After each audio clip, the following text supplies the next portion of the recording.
রাত 11টা ছুঁই ছুঁই। রাজশাহী স্টেশনে বসে আছি। চাকরি সূত্রে ঢাকা যাচ্ছি। 2 দিনের ছুটি নিয়ে বাড়িতে আসছিলাম। অনেক বড় একটা আশা নিয়ে নিজ গ্রামে এসেছি, আর এখন খালি হাতে ফিরে যাচ্ছি। যেটা হারিয়ে ফেলেছি সেটা বলতেই আমার খুব লজ্জা হচ্ছে। আমার মা তার ছোট ভাইয়ের কাছ থেকে অনেক বছর আগে 20,000 টাকা নিয়েছিল। তার বিনিময়ে মামা আমাদের একটা জমি দখলে নেয়। অভাবের কারণে টাকাটা পরিশোধ করতে পারিনি, তাই আর জমি ছাড়ানো হলো না। এক সময় মা চলে গেল। ওনার চিকিৎসা করতে আমাদের বাড়িটা বিক্রি করা হয়। জমি বলতে মামা যতটুকু নিয়েছে ওইটুকু থাকে। মাঝখানে অনেকটা বছর পার হওয়ার পর আসছিলাম 20,000 টাকা নিয়ে। জমিটা ছাড়িয়ে নিয়ে নিজ গ্রামে থাকবো, কিন্তু মামা দিতে নারাজ। আমিও আর জোর করিনি, হাসি মুখে চলে আসি। আমার যেহেতু কোনো সাপোর্ট নেই, তাই মামার সাথে যুদ্ধ ঘোষণা করা বৃথা। এখন স্টেশনে বসে ভাবছি ঢাকায় গিয়ে সে একই কাজ করতে হবে। সেই পিয়নের চাকরি, তাতে কিছু বেতন, খাওয়া খরচা চলে। একা মানুষ, খরচ কম হওয়ায় কিছু টাকা জমাতে পেরেছি। আর সেইটা নিয়ে বুকে আশাও বেঁধেছিলাম যে গ্রামে থাকবো। সেটা তো আর হলো না। এক বস্তা হতাশা নিয়ে শহরে জীবনে ফিরেছি। আর চাকরির কথা কি বলবো, এইচএসসি সার্টিফিকেট আছে, আর এদিকে কিছুদিন ডিগ্রিও পড়েছিলাম। তারপর পারিবারিক অভাবের কারণে লেখাপড়ার দরজা সেখানেই বন্ধ। তবে একটা পড়া এখনো চালু রয়েছে, সেটা হলো মানুষকে পড়া, মানুষকে বোঝা।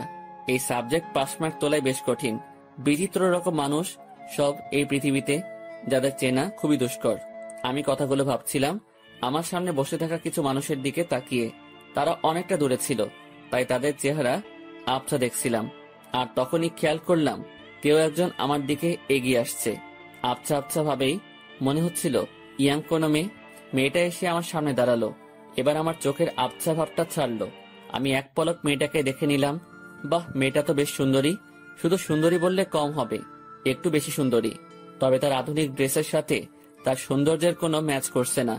আমি আবার ভাবনাতে চলে গেলাম। হঠাৎ এই এই কি সমস্যা আপনার? ভাবনা থেকে বেরিয়ে এসে স্বাভাবিকভাবেই বললাম, কোনো সমস্যা নেই তো।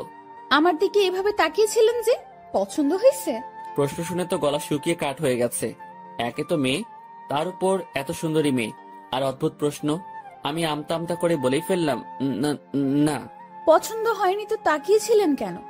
আমার ফেসটা হয়তো ওই দিকে ছিল, কিন্তু দৃষ্টি অন্যদিকে দিয়েছিলাম। একা মুখের উপর বলে পছন্দ হয়নি। কি নাম আপনার? শুভ। আমি ইরা।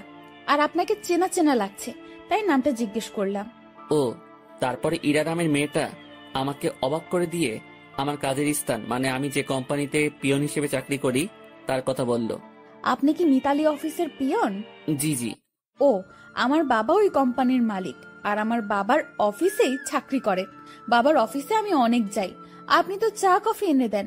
আমি আপনাকে চিনেছি, আপনি আমাকে চিনতে পারেননি কেন? আমি আপনার দিকে তাকাইনি, আর আমি মেয়েদের দিকে কম তাকাই। ওরে সাধু, শোনেন, আপনি তাকান, তবে বেশি ভাবনায় থাকেন, তবে আমাকে কখনো খেয়াল করেননি। জি, এটাও হতে পারে। আমিও হিতাহিত জ্ঞান বুদ্ধি হারিয়ে ফেলেছি। তোকে আপনি করে বলছি কেন? তুই তো পিয়ন। আচ্ছা শোন। জি ম্যাম বলে। তুই তো সাধারণ বগিতে যাবি। জি ম্যাম। আমি কেবিনে যাব। তুই আমার ব্যাগ দুটো একটু উঠাই দিবি, তারপর তোর আসনে গিয়ে বসবি, ঠিক আছে? জি ম্যাম, ঠিক আছে। রাগ করিস না, কুলি পাচ্ছি না। আর তোকে পেয়েছি, হার কাকে লাগে, চেনা মানুষ তো। জি ম্যাম। এত জিম্যাম করিস কেন?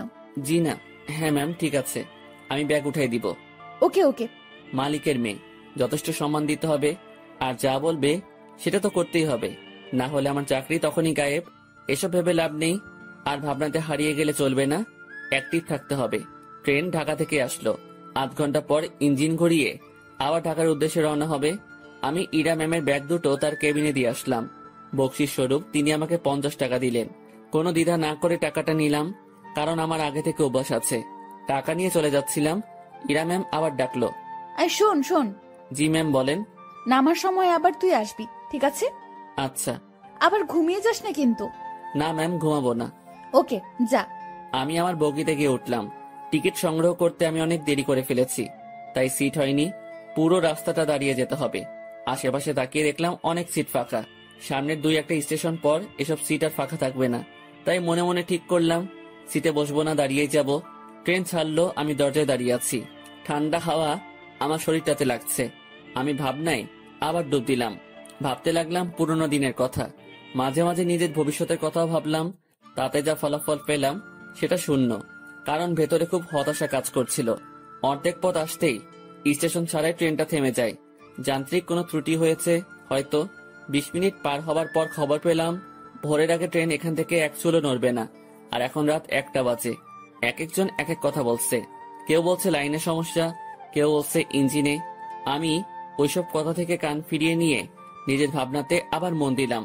হঠাৎই এই শুভ, পেছনে তাকিয়ে দেখি ম্যাম দাঁড়িয়ে। জি ম্যাম বলেন। তুই উঠ। ম্যাম কিছু লাগবে? না, আমি একটু ট্রেন থেকে নামবো। ম্যাম বাইরে নামা ঠিক হবে না, যে অন্ধকার, এর মধ্যে কি বিপদ লুকিয়ে আছে কে জানে।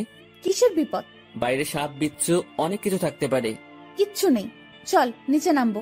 এই হলো আড়ালের ঘরে দুলালি, মন যা চায় সেটাই করবে। ম্যামকে নিয়ে ট্রেন থেকে নামলাম। নেমে দেখি অনেকেই নিচে দাঁড়িয়ে আছে। কেউ বাসায় ফোন করে সমস্যার কথা বলছে, আবার কেউ সিগারেট টানছে। ম্যাম আমার সাথে কথা বলা শুরু করলো। দেখ, জায়গাটা অনেক সুন্দর, তাই না? অন্ধকারে তেমন কিছুই তো দেখা যাচ্ছে না। চোখ না, মন দিয়ে দেখতে হয়। তবে ম্যাম আকাশটা বেশ সুন্দর লাগছে, অনুজ্জ্বল তারাগুলো দেখা যাচ্ছে। আমি তো অনুজ্জ্বল অনেক কিছু দেখতে পারছি। কি ম্যাম?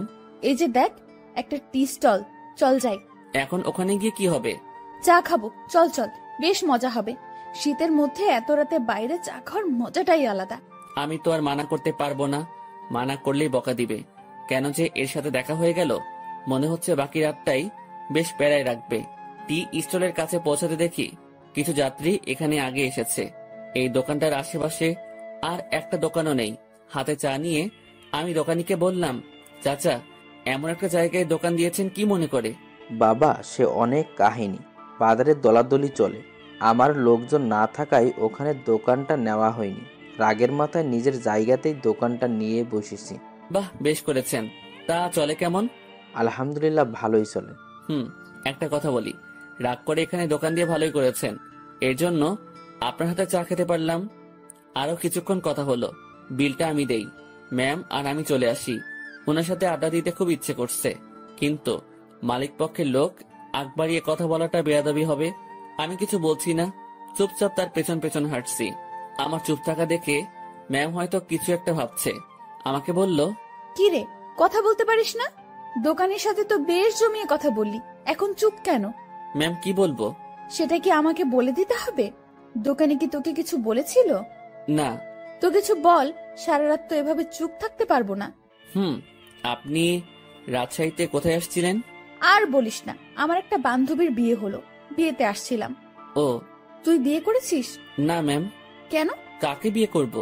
কাকে করবি মানে? দেশে কি মেয়ের অভাব পড়ছে? আসলে সেটা না, তো কি? আমার পরিবার নেই, আমার বিয়ে করা একটু সমস্যা। তো সমস্যার কি আছে? দেশে অনেক মেয়ে আছে যাদের পরিবার নেই, তাদের মধ্যে একজনকে বিয়ে করবি। ম্যাম ওইরকম হলে আমি করব না। কেন? সেটা না বলি। ওই সব বলতে হবে। মাথায় একটা দুষ্টু বুদ্ধি এলো। আমি বললাম, ম্যাম আপনার মতো সুন্দরী পেলে ভেবে দেখতে পারি। তোর ভাবা লাগবে না, আমার মতো কেউ তোর দিকে তাকাবেও না। সেটা আমার জন্যই ভালো। কেন? তাহলে আর বিয়ে করা লাগবে না। হয়েছে ভাই, থাম এবার। চল লাইনের ওই পাশটাই ঘুরে আসি। ইরা ম্যাম যেদিকে যাচ্ছে আমিও তার পেছন পেছন ছুটছি। একবার বললাম যে বাকি রাতটুকু ঘুমিয়ে নেন, তখন আমাকে ধমক দিয়ে বলল সে কি আমার আদেশ মেনে চলবে। পরক্ষণই ভাবলাম তাই তো, সে আমার কথা মানবে কেন? সে তো মালিক পক্ষের লোক। লাইনের অন্য পাশটায় চলে আসলাম। এই পাশটায় ফাঁকা জায়গা নেই, কাছে একটা গ্রাম দেখা যাচ্ছে, আর লাইনের পাশ দিয়ে একটা রাস্তা গ্রামের ভেতরে চলে গেছে। চল রাস্তাটা দিয়ে গ্রামের ভেতর যাই। না ম্যাম, এত রাতে যাওয়া ঠিক হবে না। আমি কি বলছি তোকে? জি ম্যাম, চলেন। এই হলো মেয়ে মানুষ, ভালো মন্দ কিছুই বোঝে না। তারপর যদি এরকম ধনী ঘরের মেয়ে হয়, তাদের মাথার তার দুই একটা কমই থাকে। এরা পুরো পৃথিবীকে নিজের মনে করে আর ভাবে সেই সব থেকে ক্ষমতাধর ব্যক্তি। দুজনে অনেকটা হাঁটলাম। এখন আমরা হাঁটছি গ্রামের ভেতরে। পুরো গ্রাম নিস্তব্ধ, কোথাও কোনো সারা শব্দ নেই, শুনশান পরিবেশ। ম্যাম মাঝে মাঝে আমার সাথে কথা বলছে। এক সময় আমরা ভালোই কথা বলতে শুরু করি। ম্যাম আমাকে বলল, তুই কি সারা জীবন এইভাবেই কাটাবি? জানি না। জানিস না মানে? আমার ভাগে কি আছে আমি কিভাবে বলবো? তাও সবার তো অনেক ফিউচার প্ল্যান থাকে, তোর নেই? না। অদ্ভুত। আচ্ছা ম্যাম, একটা জিনিস আমার কাছে খুব খারাপ লাগছে। কি? বললে রাগ করবেন না তো? না, বল। স্টেশনে যখন আপনাকে দেখলাম তখন একটা জিনিস খেয়াল করেছি। কি খেয়াল করেছিস? আপনার সৌন্দর্যের সাথে আপনার আধুনিক সাজগোজ একদমই বেমানান। কি বলিস? সবাই তো খুব প্রশংসা করে। সবার চোখ নেই তাই। তো কেমন সাজলে আমাকে ভালো লাগবে? অতি সাধারণ। যেমন? এই যে হেয়ার কালার করেছেন, এটা চুলের সৌন্দর্য নষ্ট করেছে। আপনার ঠোঁটে। এই থাম। জি ম্যাম। তুই অন্ধকারে আমার ঠোঁট কিভাবে দেখলি? ওই যে বললাম না, স্টেশনে দেখেছি। উফ, বাদ দে তোর ডায়লগ, চুপচাপ হাঁটতে থাক। জি ম্যাম। আর সামনে না এগোই, আমরা চলে যাই। আর একটু যাব, তারপর ফিরবো। পরিবেশটা ভালোই লাগছে। রাতে এইভাবে গ্রামের মধ্যে দিয়ে কখনো হাঁটিনি। আমরা হাঁটতে হাঁটতে আরো সামনে এগোলাম, আর হঠাৎ দুজন লোক লাইট নিয়ে আমাদের সামনে আসলো। তাদের হাতে মাছ ধরার পলো, মাছ ধরতে যাচ্ছে মনে হয়। এই তোমরা কারা? এই গ্রামে আগে কখনো দেখিনি তো। ভাই, আমরা আসলে ট্রেনে যান্ত্রিক ত্রুটির কারণে মাঝপথে দাঁড়িয়ে গেছে, আর ট্রেন থেকে নেমে আমরা একটু হাঁটতে আসছি। এই তোমরা থামো, সব বুঝে গেছি সব। চলো আমাদের সাথে। কোথায় যাব? কোনো কথা না, চলো। লোক দুটো আমাদেরকে একটা বাড়ির ভেতর নিয়ে আসলো। আমি মনে মনে আল্লাহ আল্লাহ করছি, কি যে হবে। গ্রামের মানুষ এসব কিছুতে বেশ সিরিয়াস। রাত করে মেয়ে নিয়ে বাইরে দেখলে উল্টাপাল্টা ভাববে। আমাদের বেলায় ঠিক তাই হয়েছে। এরা শুধু আমার দিকে তাকিয়ে বারবার দেখছিল। আমিও মনে মনে বলছি, দেখেন কেমন লাগে। একজন বাড়ির গিন্নিকে ডাকা শুরু করলো। বুঝলাম এটা তার নিজের বাড়ি। লোকটির বয়সে আমাদের তাকিয়ে বলল, এরা কারা? ওরা বাড়ি থেকে পালায় আসছে, ওদের তুমি ঘরে নিয়ে যাও। আমি হুজুরের ডাইকা নিয়ে আসি। ভাই ভাই, হুজুরে ডেকে কি করবেন? বিয়া করায় দুমু তোমাদের। ভাই ভাই শোনেন, উনি আমার কিছু না, আমরা পালাই আসিনি। উল্টাপাল্টা কথা কইও না, চুপ থাকো। একটা মায়া তোমার সাথে এত রাতে ঘুরে, এর মানে কি আমরা বুঝি না? ভাই ভাই এমন কইরেন না। চান মিয়া, তুমি ওদের ঘরে নিয়ে যাও। আর বউ, আমি যাইতেছি হুজুরের ডাকতে। আমাদের কাছে একজনকে রেখে লোকটি অন্ধকারে হাওয়া হয়ে গেল। কিছু একটা ঘটতে চলছে। আমি ইরার দিকে তাকালাম, দেখি সে আমার দিকে তাকিয়ে আছে। মুখটা কাঁচুমাচু করে রেখেছে সে। দুজনে কথাও বলতে পারছি না। সময় যাচ্ছে আর লোকজন বাড়তে শুরু করে। আমাদের দুজনকে দুই রুমে রাখা হয়েছে। আমি শুধু আল্লাহ আল্লাহ করছি। ওইদিকে ইরার কি অবস্থা হয়েছে আমি জানি না। কিছু সময় পর হুজুর আসলো। আমি তাকেও বুঝালাম। স্বস্তির কথা হলো সে বুঝেছে। কঠিন একটা সমস্যা থেকে বাঁচলাম। হুজুরটা আমাদের লাইন পর্যন্ত এগিয়ে দিল। তারপর ওয়াও, কি দারুণ অভিজ্ঞতা। ধুর, চুপ করেন তো, এখনই তো একটা ইয়ে হয়ে যেত। ইয়ে মানে কি? আরে বড় বাচ্চা বেঁচে গেছেন। তা তো জানি, তবে দারুণ লাগছে। আপনি থাকেন, যেখানে ইচ্ছা যান, আমাকে ডাকবেন না।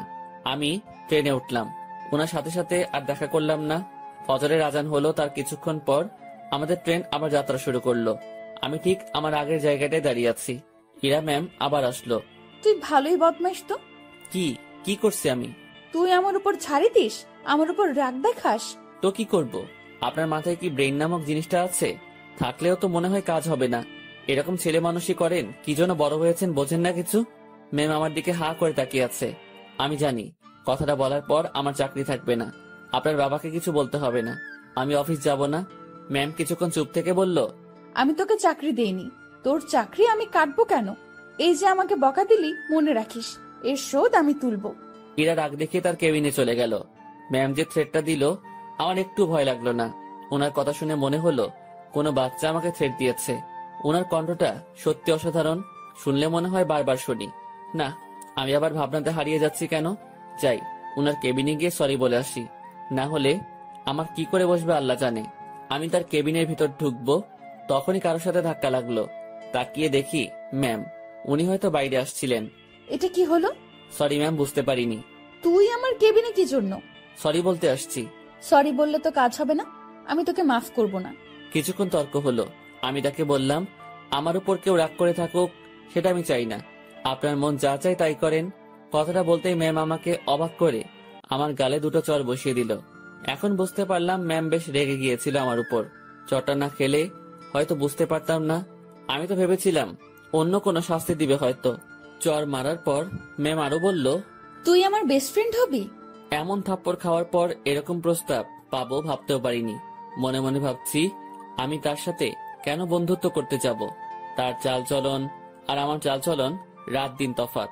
কিন্তু কথাটা তাকে মুখের উপর মানা করতে পারবো না। যদি আবার কয়েকটা থাপ্পড় দিয়ে দেয়। ভয় ভয় বললাম, হব। গুড, তুই এখন যা। না, শোন শোন, তোর কন্ট্যাক্ট নাম্বারটা দিয়ে যা, আমি কল করে তোকে ডেকে নেব যে কোনো সময়। ম্যামকে মোবাইল নাম্বারটা দিয়ে আগের জায়গায় ফিরে আসলাম। 8টায় আমাদের গন্তব্যে পৌঁছে গেলাম। ইরা ম্যামের কথা অনুযায়ী তার ব্যাগগুলো নামিয়ে দিলাম। এখন উনি আর আমি স্টেশনের বাইরের রাস্তায় দাঁড়িয়ে আছি। বাসা থেকে ওনার জন্য গাড়ি পাঠানো হয়েছে। গাড়ি জ্যামে পড়েছে, তাই অনেক লেট হচ্ছে। আমার পেটের অবস্থা খারাপ, রাতে কিছু খাওয়া হয়নি, আবার অনেকটা বেলা হয়েছে, পেটে এখনো কিছু পড়েনি। ম্যামের সামনে কিছু বলারও সাহস পাচ্ছি না। কিছু সময় পর উনি আমাকে বললেন, তোর কি ক্ষুধা লাগছে? জি অনেক। তো খেয়ে আয়। আচ্ছা আপনি দাঁড়ান, আমি যাবো আর আসবো। আমি একটা দোকানে গিয়ে চা বিস্কিটের সাথে কয়েকটা কলা খেয়ে নিলাম। দোকানদারকে টাকা দিতে যাব, তখন মনে হলো ম্যামও তো কিছু খাইনি, ওনাকে খাওয়ার কথা বলা উচিত ছিল। ভুলটা যেহেতু করেই ফেলেছি, তাই ওনার জন্য কিছু নিয়ে গেলাম। আমি কাছে গিয়ে তার দিকে খাবারগুলো এগিয়ে দিলাম। আমার দিকে উনি ভ্রু কুঁচকে তাকালো। এগুলো আমাকে কেন দিচ্ছিস? খেয়ে নিন, আপনি তো রাতে কিছু খাননি। তুই কি ভাবিস আমাকে? আমি সকাল সকাল রাস্তায় দাঁড়িয়ে এসব খাবো? এগুলো তোদের মতো লোকজন খাবে। সরি সরি ম্যাম, বুঝতে পারিনি। খাবারগুলো নিজের ব্যাগে ভরে নিলাম, নিজে বাসায় গিয়ে খাবো। ঘন্টাখানেক পর গাড়ি আসলো। ম্যামকে উঠিয়ে দিয়ে আমি আমার বাসায় চলে গেলাম। আমার হাতে শুধু আজকের দিনটাই ছুটি আছে, আগামীকাল থেকে ডিউটি। বাসায় এসে সব ঠিকঠাক করে নিলাম। দিনের বাকি সময়টুকু আর বাইরে বের হলাম না। এই শহরের গাড়িগুলোর হর্ন আমার ভালো লাগে না, প্রচন্ড বিরক্তিকর একটা জিনিস, শুনলেই মাথা ব্যথা শুরু হয়ে যায়। রুমের জানালা খুলে দিয়ে আকাশের দিকে তাকিয়ে থাকি। গতকাল রাতের ঘটনাটা ভাবতে থাকি। কাল যদি বিয়েটা হয়ে যেত, আজ আমি মামা শ্বশুর বাড়ি থাকতাম, মানে জেলে। কি বাঁচাটাই না বাঁচলাম। সন্ধ্যার একটু আগ দিয়ে ইরার কল পেলাম। উনি আমাকে তাদের অফিসের সামনে যেতে বলেছে। গত রাতে ফ্রেন্ড হয়েছি, কথা রাখতে অবশ্যই যেতে হবে। কথাই আছে, ফ্রেন্ডের কাছে কোনো বাহানা চলে না। আমিও তাই কোনো বাহানা বা ব্যস্ততা দেখালাম না। বাইরে যাচ্ছি ওনার সাথে দেখা করতে, তাই একটু সাজতে হবে। ব্যাগ থেকে নতুন একটা ফুল হাতা গেঞ্জি বের করলাম। একটু স্মার্ট সাজার জন্যই। সুন্দরীদের সামনে তো আর এমনি এমনি যাওয়া যায় না, এই প্রথম কাউকে উদ্দেশ্য করে সাজগোজ করছি। মনের মধ্যে কেমন যেন খটকা লাগছিল। এখন খটকা দেখার সময় নেই। চটপট রেডি হয়ে আমার অফিসের সামনে গেলাম। ম্যামকে গিয়ে ঠিক সেখানে পেলাম। উনি তার গাড়ির সাথে হেলান দিয়ে দাঁড়িয়ে আছে। আমি তার সামনে গিয়ে ম্যামকে ডেকে সালাম দিলাম। উনি উত্তর দিলেন আর সাথে সাথে বললেন, গাড়ির পেছনে বসে যা। কোথায় যাবেন? আমার বন্ধুদের সাথে তোর পরিচয় করিয়ে দেব, সেখানেই নিয়ে যাচ্ছি।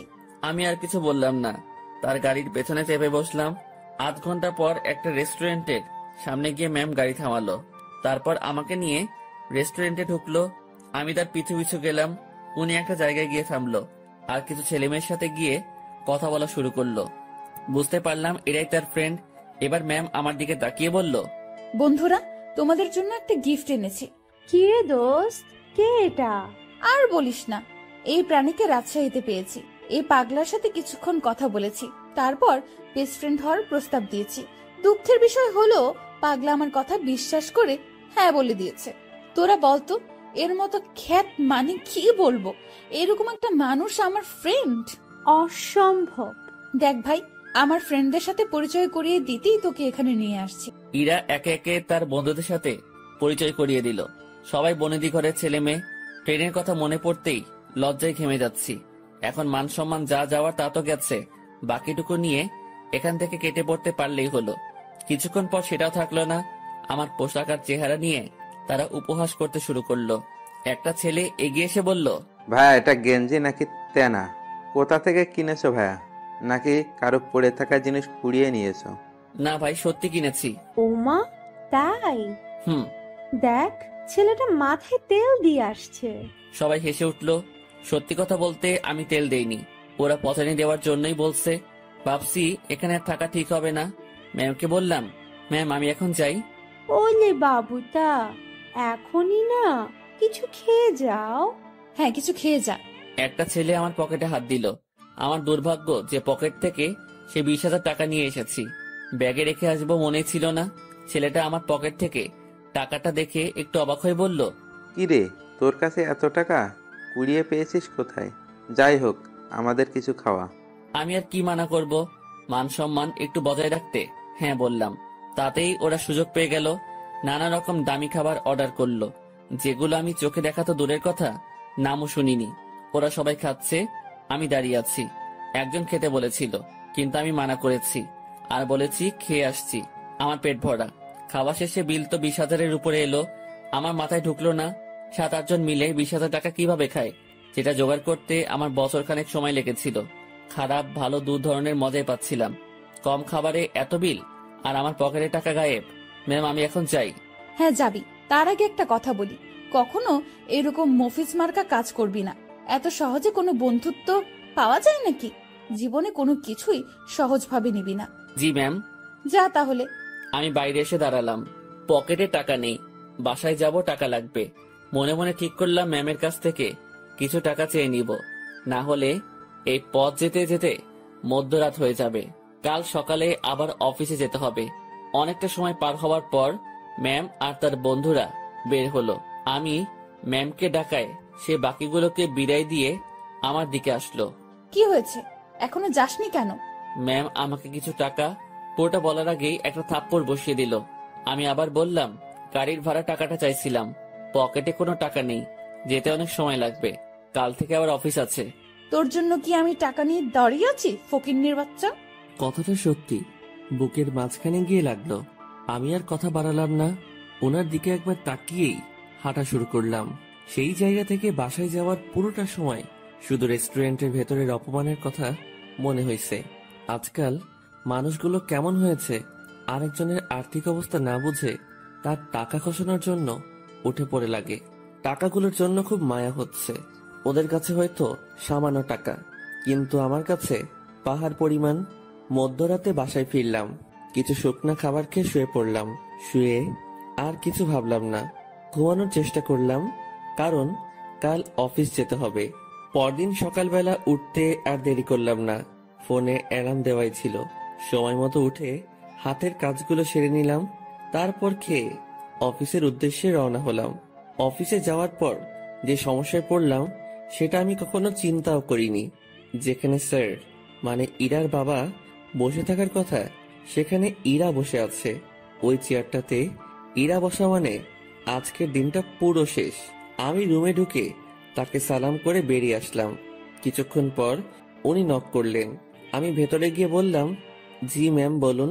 4 নম্বর টেবিলে রাশিদ সাহেব অফিসে আসেনি, তুই একটু খোঁজ নিয়ে দেখ। জি ম্যাম। আমি ফোন করে জানলাম উনি রাস্তায় আছেন। আমি ম্যামকে সেটা জানিয়ে দিয়ে বাইরে বসে আছি। সেই মুহূর্তে জেনারেল ম্যানেজার আমাকে ডাকলেন কফি এনে দিতে। আমি কফি নিয়ে তার রুমে গেলাম। কফির কাপটা হাতে নিয়ে দেখলেন এবং ফেলে দিলেন।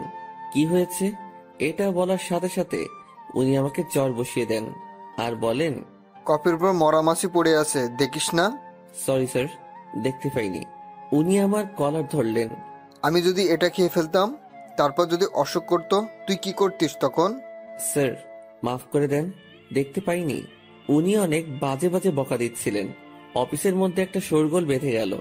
ইরা ম্যাম তার কেবিন থেকে উঠে আসলেন।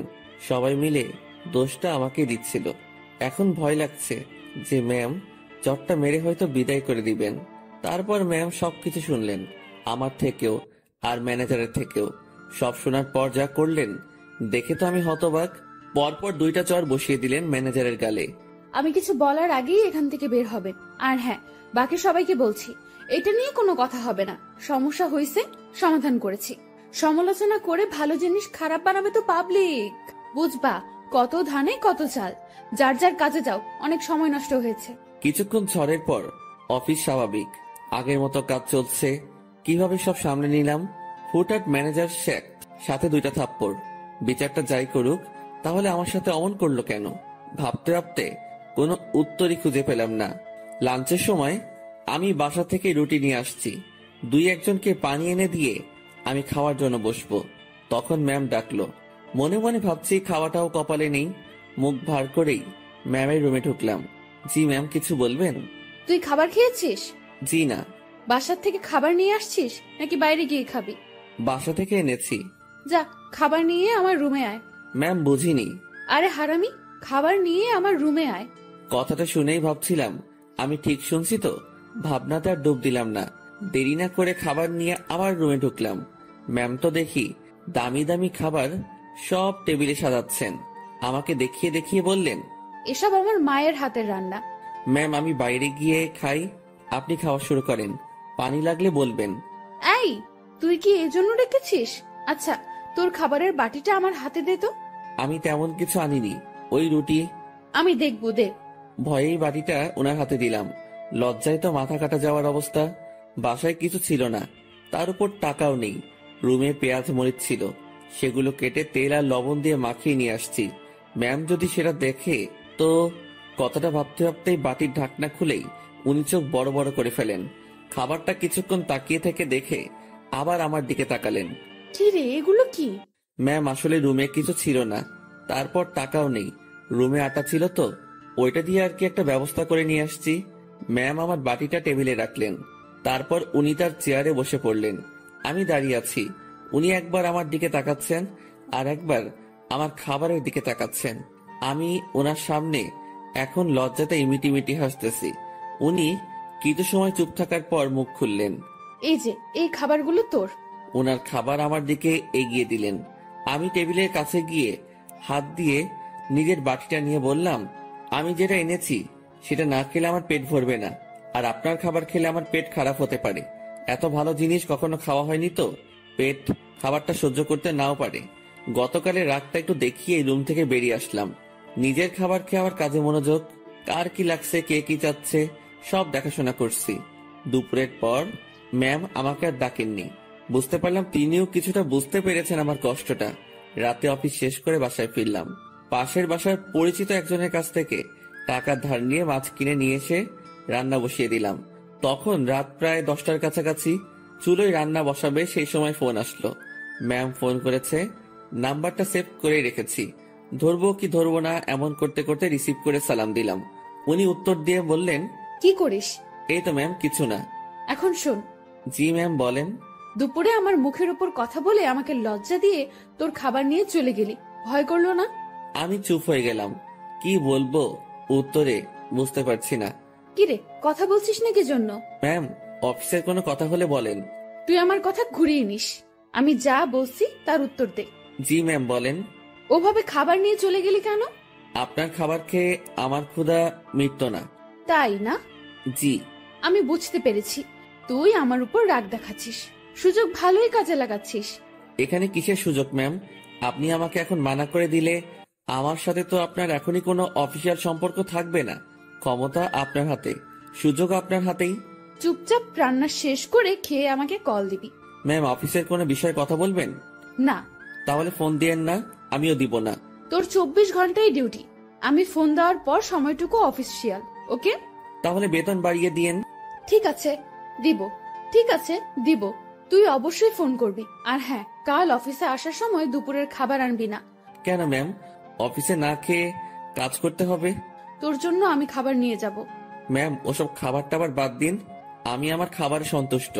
তুই যদি কাল অফিসে তোর রান্না করা কিছু নিয়ে আসিস তো মনে রাখবি, তোকে শুধু অফিস থেকে না, দুনিয়া থেকেই বিদায় করে দিব। আমি কিছু বলতে যাব তখনই ম্যাম ফোনটা রেখে দিল। তুই যদি কাল অফিসে তোর রান্না করা কিছু নিয়ে আসিস তো মনে রাখবি, তোকে শুধু অফিস থেকে না, দুনিয়া থেকেই বিদায় করে দিব। আমি কিছু বলতে যাব তখনই ম্যাম ফোনটা রেখে দিল। মনে মনে ভাবছি, এত আদিক্ষেতা দেখানোর কি আছে? আমি তার অফিসের সামনে একজন পিয়ন, আর এমন ব্যবহার করছে। মনে হয় না, ছি ছি ছি, কি সব কথা ভাবছি আমি। পরদিন সকাল সকাল উঠে আর রান্না করলাম না। সকালে নাস্তাটা বাইরে করেই অফিসে রওনা হলাম। অফিসে গিয়ে দেখি ম্যাম আগে এসেছেন। প্রতিদিনের মতো হাজিরা দিলাম। উনি আমাকে দেখে তেমন কিছু বললেন না। দুপুর পর্যন্ত স্বাভাবিকভাবেই কাজ করলাম। দুপুরের খাবার সময় ম্যাম তার রুমে ডাকে। আমি জানি উনি আমার জন্য খাবার নিয়ে আসছে। খুব লজ্জা লাগছিল। রুমের একপাশে খাবার খাওয়ার জন্য সুন্দর একটা ব্যবস্থা ছিল। ম্যাম আমাকে ওখানটায় বসতে বলে, আর আমার সামনাসামনি উনিও বসে যান। উনি একটা প্লেটে খাবার নিয়ে আমাকে দেয়, আরেকটা উনি নেন। আমি প্লেটে হাত দিতে পারছিলাম না, খুব ভয় কাজ করছিল। এত বড় একজন মানুষের সামনে খাবার খাওয়া চারটেখানি কথা না, তার উপর সামনে এত সুন্দরী মেয়ে বসা। ম্যাম আমার দিকে খেয়াল করে বলল, তুই হাত দিয়ে খাবি না খাওয়াই দিব? জি না ম্যাম, একটা কথা। কি? আমি খাবার বাইরে নিয়ে গিয়ে খাই। এখানে খাইতে তোর সমস্যা কোথায়? ম্যাম, সত্যি বলতে ভয় করছে। কি ভয়? আরে ভয় কি জন্য পাচ্ছিস? আপনার সামনে এভাবে খাওয়া। তো কি হয়েছে, খা। ম্যাম, বাইরে যাই। শুভ, আমি এক কথা 100 বার বলতে পারবো না। আমি আর কথা বাড়ালাম না, ভয়ে ভয়ে খাওয়া শেষ করলাম। ম্যাম ছোট বাচ্চাদের মতো খাচ্ছিলেন, দেখতে বেশ মজাই লাগছিল। ম্যাম খাওয়ার দৃশ্যটা দেখতে গিয়ে তার চোখে চোখ পড়ে যায়। আমার বুকটা তখন ভয়ে ধুপ করে উঠেছিল। ইশারায় বলেছিলেন, কি হয়েছে? আমি মাথা নাড়িয়ে মানা করে বলি, কিছু না। খাওয়া শেষে, তুই বাসায় যা, তোর ছুটি। জি ম্যাম। কেন? আমি দিয়েছি তাই। বাসায় তো কোনো কাজ নেই আমার। এত কথা বলতে তোকে কে বলেছে? যা, সোজা বাসায় যাবি, কোথাও যেন দেরি না হয়। আমার ছুটিতে বাকি সবাই একটু অবাক হলো। আমি জানি না ম্যাম, আমার কাজগুলো কাকে দিয়ে করিয়ে নেবেন। উনি যেভাবে কাজ করেন, যে কেউ দেখলে অবাক হবে। আমি বাসায় এসে বিছানায় আরাম করছি, মাথার উপর ফ্যানটার দিকে তাকিয়ে অন্য একটা ভাবনায় ছিলাম। নির্দিষ্ট কোনো ভাবনা না, একদমই এলোমেলো।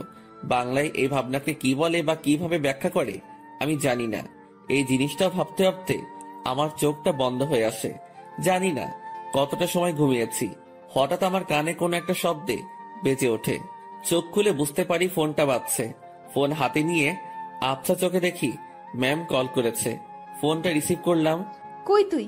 কই আবার, আপনি তো ছুটি দিয়েছেন, বাসায় আসছি। তুই কি ঘুমাচ্ছিস? হ্যাঁ। আমি কি তোকে ঘুমানোর জন্য ছুটি দিয়েছি? তাহলে? বাসায় যেতে বলেছি শুধু। জি ম্যাম, আমি তো আপনার কথায় সোজা বাসায় আসছি। আর বাসায় কাজ নেই, তাই একটু। তুই চুপ কর। শোন। জি বলেন। আমাদের অফিস থেকে দক্ষিণ থেকে যে লেকটা আছে, তুই চিনিস? জি ম্যাম। তুই আয়, আমি তোর জন্য অপেক্ষা করছি। কেন ম্যাম? তোকে আসতে বলছি না আমি? জি ম্যাম, এই তো আসছি আমি। এবার বুঝলাম আমাকে ছুটি দেওয়ার কারণটা কি ছিল। আমার কাছে এটাও একটা ডিউটি, কিচ্ছু করার নেই, যেতেই হবে। যেমন ছিলাম তেমনই বেরিয়ে গেলাম। গতদিনের মতো আর সেজেগুজে বের হলাম না। যদি আবার অপমান করে। পকেটে টাকা আছে, তবুও হেঁটে যাচ্ছি। এই মাসের বেতন পেতে অনেক দেরি, তাই এমনি টাকা খরচ করা চলবে না। আমি ম্যামের কথা মতো সেই লেকের পাড়ে পৌঁছে যাই। এর মধ্যে ম্যাম আমাকে 2বার কল করেছিল, শুধু জেনেছিল আমি কই আছি। লেকের পাড়ে যেতেই দেখলাম অনেকেই বসে আড্ডা দিচ্ছে, অনেক বাচ্চারও আসছে। আমি ম্যামকে খুঁজছিলাম, আমাকে দেখে ম্যামই আমাকে ডাকে। আমি ওনার দিকে এগিয়ে যাই। উনি ঘাসের উপর বসা ছিলেন। একটু দূর থেকে মনে হচ্ছিল কোনো কারণে মনটা খারাপ। আমি তার পিছে গিয়ে দাঁড়ালাম। বস এখানে। আমি বসার পর, জি ম্যাম বলেন। আমি বুঝলাম না, 10 মিনিটের রাস্তা 1 ঘন্টা লাগে কিভাবে? আসলে ম্যাম কি বলবো, হেঁটে আসছি। তুই হেঁটে আসছিস কি জন্য? টাকা নাই? আছে, তবে খুবই অল্প। খরচ করলে বড়সড় বিপদে পড়তে হবে। আপনার মন খারাপ দেখছি। ম্যাম কিছু হয়েছে কি? তোর জন্য। ম্যাম আমি কি করেছি? অনেক লেট করছিস। জি সরি। উঠে দাঁড়িয়ে কান ধরে থাক। ম্যাম এটা। আমি উঠতে বলেছি। আমি উঠতে যাব তখনই ম্যাম আমাকে বসতে বলে। টাকা আছে তো, তাই না? হ্যাঁ আছে। চল আইসক্রিম খাবো। আমার টাকা দিয়ে? তো কখনো কোনো মেয়েকে বিল দিতে দেখেছিস তুই? না। তো আমার কাছে চাইবি না। চল আইসক্রিম খাবো। ম্যাম ম্যাম শোনেন, একটু মনটা নরম করেন। টাকাগুলো গেলে খুব সমস্যায় পড়বো। সেটা তো আমি জানি না। তুই আমার বেস্ট ফ্রেন্ড, বেস্ট ফ্রেন্ডের জন্য সবাই জান দিয়ে দেয়, আর আমি তো তোর কাছে টাকা চাইছি, জানতো না। আর সময় হলে জানটাও দিয়ে দিবি। অসহায়ের মতো দাঁড়িয়ে আছি। এখন আমার পকেটের 12টা বাজবে। ম্যাম আর আমি আইসক্রিম খেলাম, আমাদের মধ্যে কোনো কথা হচ্ছিল না। দুজন শুধু হাঁটছিলাম, আর মাঝে মাঝে দরকার হলে উনি নিজে থেকে কথা বলছিলেন। লেকের পাড় থেকে বের হয়ে রাস্তায় আসলাম। উনি গাড়ি নিয়ে আসছেন, দেখে মনে হচ্ছে চলে যাবেন। ম্যাম তাহলে আপনি যান, আমি চলে যাই। এই কই যাস তুই? বাসায়। না, গাড়িতে ওঠ। কোথায় যাবেন? Long drive. না ম্যাম আপনি যান, আমি বাসায় চাই। ব্রেকআপ, যা বাসায় যা, বাসায় গিয়া মর। ম্যাম রাগ করে গাড়িতে হেলান দিয়ে দাঁড়ালো। এরকম অবস্থায় তো রেখে যাওয়া যায় না। আমি তার দিকে একটু এগিয়ে গেলাম, আর উনি যে একটা শব্দ বলেছেন সেটার মানে জানার জন্য তাকে প্রশ্ন করব। যদিও আমি জানি, তবুও প্রশ্ন করব, যাতে ওনার রাগটা ভেঙে আমার প্রশ্নের উত্তর দিতে মনোযোগী হয়। ম্যাম ব্রেকআপ কি? তুই জানিস না? ন্যাকামো করিস? সত্যি জানি না। তোর আমার যে বন্ধুত্ব আছে সেটা কাটাকাটি, এটার মানে ব্রেকআপ। ওহ ম্যাম, আপনার মধ্যে তো এরকম কিছু নেই। শুভ, আমি তোকে বলছি না তুই আমার বেস্ট ফ্রেন্ড? আপনি তো বলেছেন যে এটা মিথ্যা ছিল। গাড়িতে ওঠ, সব বলছি। কথা বাড়ালাম না। গাড়ির পেছনে দরজা খুলতে যাব, তখনই। ওই হাদারাম, কি করিস? বসবো না। সামনে। পেছনে কেন? সামনে। হ্যাঁ রে গাধা, ওঠ। গাড়িতে উঠলাম। ম্যাম ড্রাইভিং সিটে আর আমি তার পাশে। সন্ধ্যা হয়ে আসছে। ম্যাম এবার আমার সাথে বেশ ফ্রি ভাবে কথা বলা শুরু করলো। আমি কিন্তু কুমিল্লা যাচ্ছি। এত দূর কেন? আরে লং ড্রাইভ তো, আর রাগ ভাঙাতে সময় লাগবে। কিসের রাগ?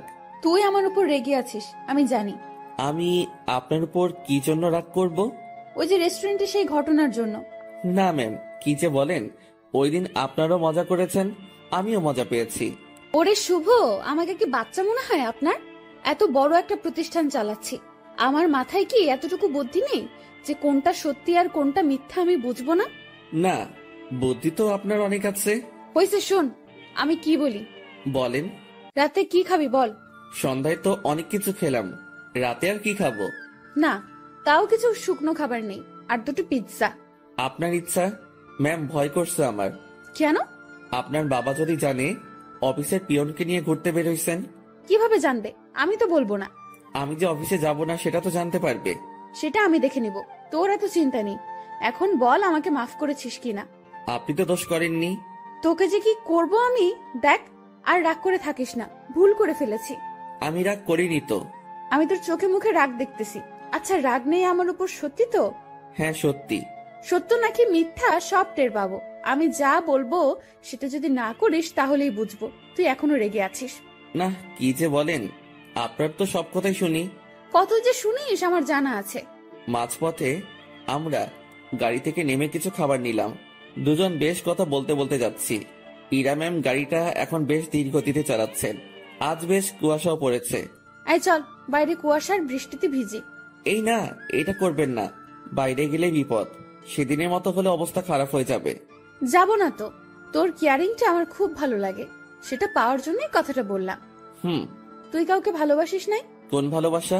মানে পছন্দের মানুষ বিয়ে টিয়ে করার ইচ্ছা এমন। এর আগেও তো বলেছি ওই রকম কেউ নেই। কাউকে দেখে পছন্দ হয় না? না, প্রায় সবার মধ্যেই ভেজাল আছে। ভেজাল মানে? মানে আর কি, এখন তো প্রেমের বাজার চলে। বাজারটা বেশ গরম। এক একজন 10-12টা প্রেম করে, তার উপর ওয়েটিং এ রাখে। তুই জানিস কিভাবে?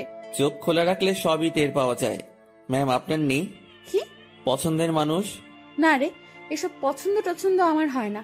আমাকে যে বুঝতে পারে তাকেই আমার পছন্দ। ও, আপনার বাবা আপনাকে বিয়ে দিবে না? কি সব প্রশ্ন যে করিস!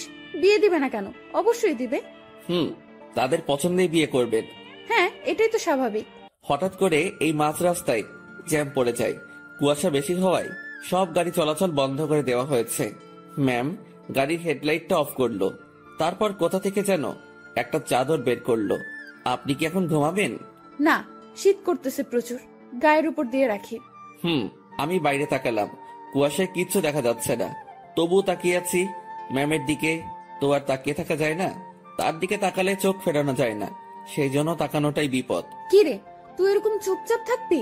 আমি আসলে তাকিয়ে থাকতে চাইনি, ভাবনার কথা বাস্তবে ভুলে বলে ফেললাম। কি তাকিয়ে থাকতে চাস মানে? না ম্যাম, মানে ওই যে আমার খুব শীত করতেছে, কথা থেকে বাঁচার জন্য বললাম। আগে বলবি না? আয় চাদরের মধ্যে। মনে মনে ভাবছি আরেক বিপদ। কি হলো? আয়। না ম্যাম, ঠিক আছে, শীত কমে গেছে। ভয় পাচ্ছিস তাই না? ভয় নেই, কাছে আয়। আরে খুব কাছে না, চাদরটা বড়, তুই একটু কাছে আসলেই হয়ে যাবে। একটু কাছে গেলাম। ম্যাম আমাকে চাদরের একটা মুড়ি দিল। আমি সেটা আমার পাশে ঘিরে পিঠের সাথে লাগিয়ে নিলাম। এবার আমি কাঁপতেছি, তবে সেটা শীতে না, ভয়ে।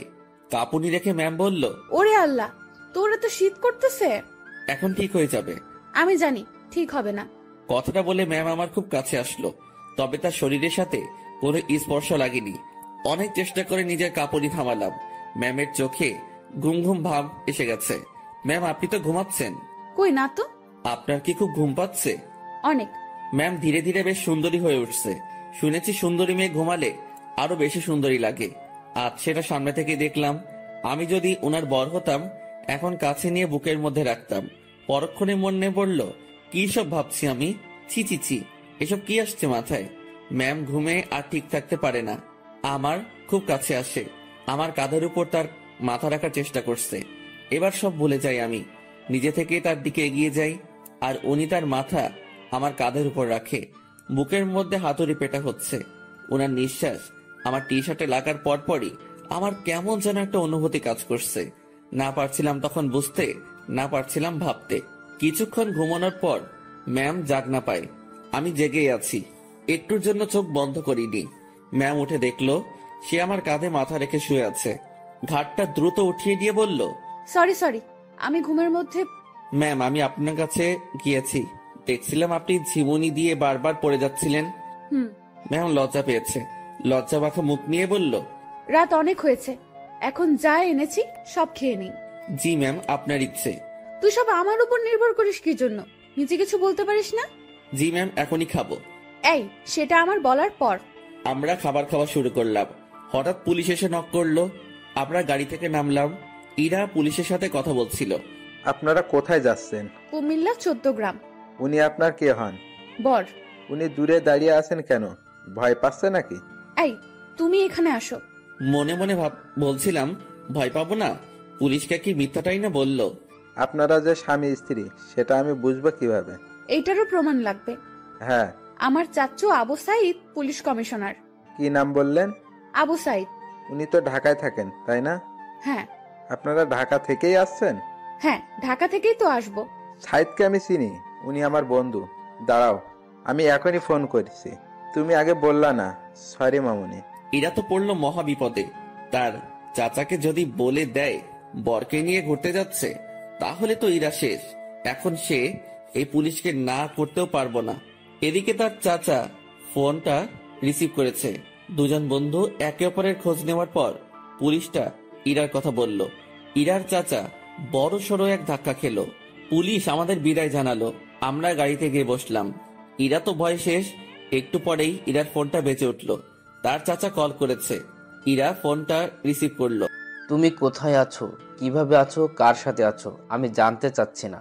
যার সাথে থাকো না কেন তাকে কাল আমাদের বাসায় নিয়ে আসো, ঠিক আছে? জি চাচ্চু। ওকে। ইরার চাচা ফোন রেখে দেয়। ইরা আমাকে বলতে শুরু করলো, এখন কি হবে? আপনারই তো দোষ, আপনি মিথ্যা বলতে গেলেন কেন? সত্যি বললে যদি সমস্যা করতো তাই। আর আমি আগে থেকেই ভেবে রেখেছি পথে সমস্যা হলে এগুলো বলবো। কিন্তু এই হারামি পুলিশটা যে চাচার বন্ধু কে জানতো? আচ্ছা, টেনশন করেন না, বাসায় গিয়ে সত্যি কথাটা বলে দিবেন, হয়ে যাবে। ভয়টা আমাকে নিয়ে না, তোকে নিয়ে। কেন? জানি না কি হবে। ওরা তোকে কি বলবে, আমি কিভাবে সামলাবো বুঝতে পারছি না। এই মুহূর্তে আমি বা তাকে কি বলবো বুঝতে পারছি না। ভাবছি এর সাথে থাকলেই সমস্যায় পড়তে হয়। ম্যাম বেশ টেনশনে পড়ে গেছে। একবার আমার দিকে তাকাচ্ছে, আরেকবার বাইরে। ম্যামের অবস্থা দেখে বেশ মায়াই হচ্ছিল। মিথ্যা বলে উনি বড় ফাঁসা ফেসে গেছেন। তার টেনশন কমানোর জন্য আমি তাকে ডেকে বললাম, ম্যাম। বল। আমি বলি কি, এত টেনশন করে লাভ নেই, যা হবার হবে। আর সত্যিটা বললে হয়তো উনারা বুঝতে পারবে। সত্যিটাই বা কিভাবে বলবো? আমার তো তাদের সামনে কথা বলতে ভয়, হাত পা কাঁপবে। আচ্ছা ম্যাম, ওনাদের সাথে আমি কথা বলবো। আরে তোর সাথে ওনারা কথাই বলবে না। সেটা দেখা যাবে, আগে তো বাসায় যাই। রাতটা কাটলো জেগে জেগেই। রাতের শেষ ভাগে যানজট কেটে গেল। আমরা ঢাকায় ফিরলাম আর সোজা ম্যামের বাসার সামনে পৌঁছে গেলাম। ম্যাম আমাকে বাইরে রেখে ভেতরে গেলেন। ভেতরে তার সাথে কি হচ্ছিল সেটা আমার কাছে অজানা। হয়তো তাকে বকা দিচ্ছে। কিছু সময় পর ম্যামের সাথে পুরো পরিবার আসলো। আমি তো দেখেই ভয়ে শেষ। ম্যামের বাবাকে দেখে আরো ভয় লাগছিল, কারণ উনি তো আমাকে চেনেন। স্যার আমার কাছে এসে বললেন, তুই আমাদের অফিসের পিয়ন, তাই না? জি স্যার। আশেপাশে সবাই হেসে উঠল। ইরার চাচা তাকে ডেকে বলল, আরে এত মানুষ থাকতে তুই কিনা একটা পিয়নের সাথে লং ড্রাইভে গিয়েছিলি? ইরা চুপ, কারণ সে এখানে কিছুই বলতে সাহস পাবে না। চুপচাপ থাকতে হবে তাকে। তোকে যেন অফিসে না দেখি, ঠিক আছে? জি স্যার। আমি চলে আসলাম তাদের ওখান থেকে। বাইরে এসে দীর্ঘ একটা নিঃশ্বাস ফেললাম। যাক, তেমন বকা দেয়নি। ম্যামকেও হয়তো কিছু বলেনি। নিজের বাসায় আসলাম। 2 দিন পর খাওয়া দাওয়া বন্ধ হয়ে যাবে। বিছানায় শুয়ে শুয়ে ভাবছি, এখানে না থাকতে পারলে চলে যাব। দিনটা কোনো রকমে পার করলাম। পরদিন ঘুম থেকে জাগনা হয়েছে, কিন্তু বিছানা ছেড়ে উঠতে ইচ্ছা করছে না। মোবাইলটা হাতে নিলাম, দেখি বিকাশ কোম্পানি থেকে মেসেজ। বিরক্তি নিয়ে ফোনটা রেখে দিলাম। শুয়ে শুয়ে টাকার কথা ভাবছি। এমন সময় মনে হলো স্ক্রিনে মনে হয় কিছু দেখছিলাম। ঝটপট মোবাইলটা হাতে নিয়ে দেখি 25,000 টাকা আমার অ্যাকাউন্টে কে যেন পাঠিয়েছে। আর একটা মেসেজ আছে, এটা ম্যামের নম্বর। মেসেজটা সিন করে দেখতে পেলাম উনি শুধু ব্রেকআপ লিখে পাঠিয়েছেন। নিজে নিজে শিওর হলাম টাকাটা উনি পাঠিয়েছেন। হয়তো আমার প্রতি তার দয়া হয়েছে। যাক, আমার একটু ভালোই হলো, কাজ খুঁজতে সুবিধা হবে। ম্যামের সাথে দেখা হলে ধন্যবাদ দিব। আমার রুমের দরজায় কারো নক। আলসিমি ছেড়ে উঠে দরজা খুললাম। পাশের বাসার বড় ভাই এসেছে, যার কাছ থেকে আমি টাকা ধার করে এনেছি। ভাই, আমার টাকাটা খুব প্রয়োজন, তুই যেভাবে পারিস টাকাটা দে। ভাই, আমি তো বলেছি কয়েকদিন পর দিতে পারবো। না ভাই, আমার খুব দরকার। আচ্ছা, আপনি বাসায় যান, আমি টাকা নিয়ে আসছি।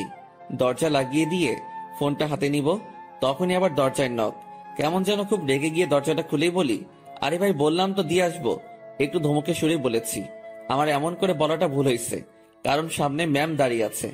এখন কি বলবো, কিভাবে কথা কাটিয়ে নিব, এসব ভাবতে ভাবতে ম্যাম নিজে প্রশ্ন করলো, কি সমস্যা, এত রেগে আছিস কেন?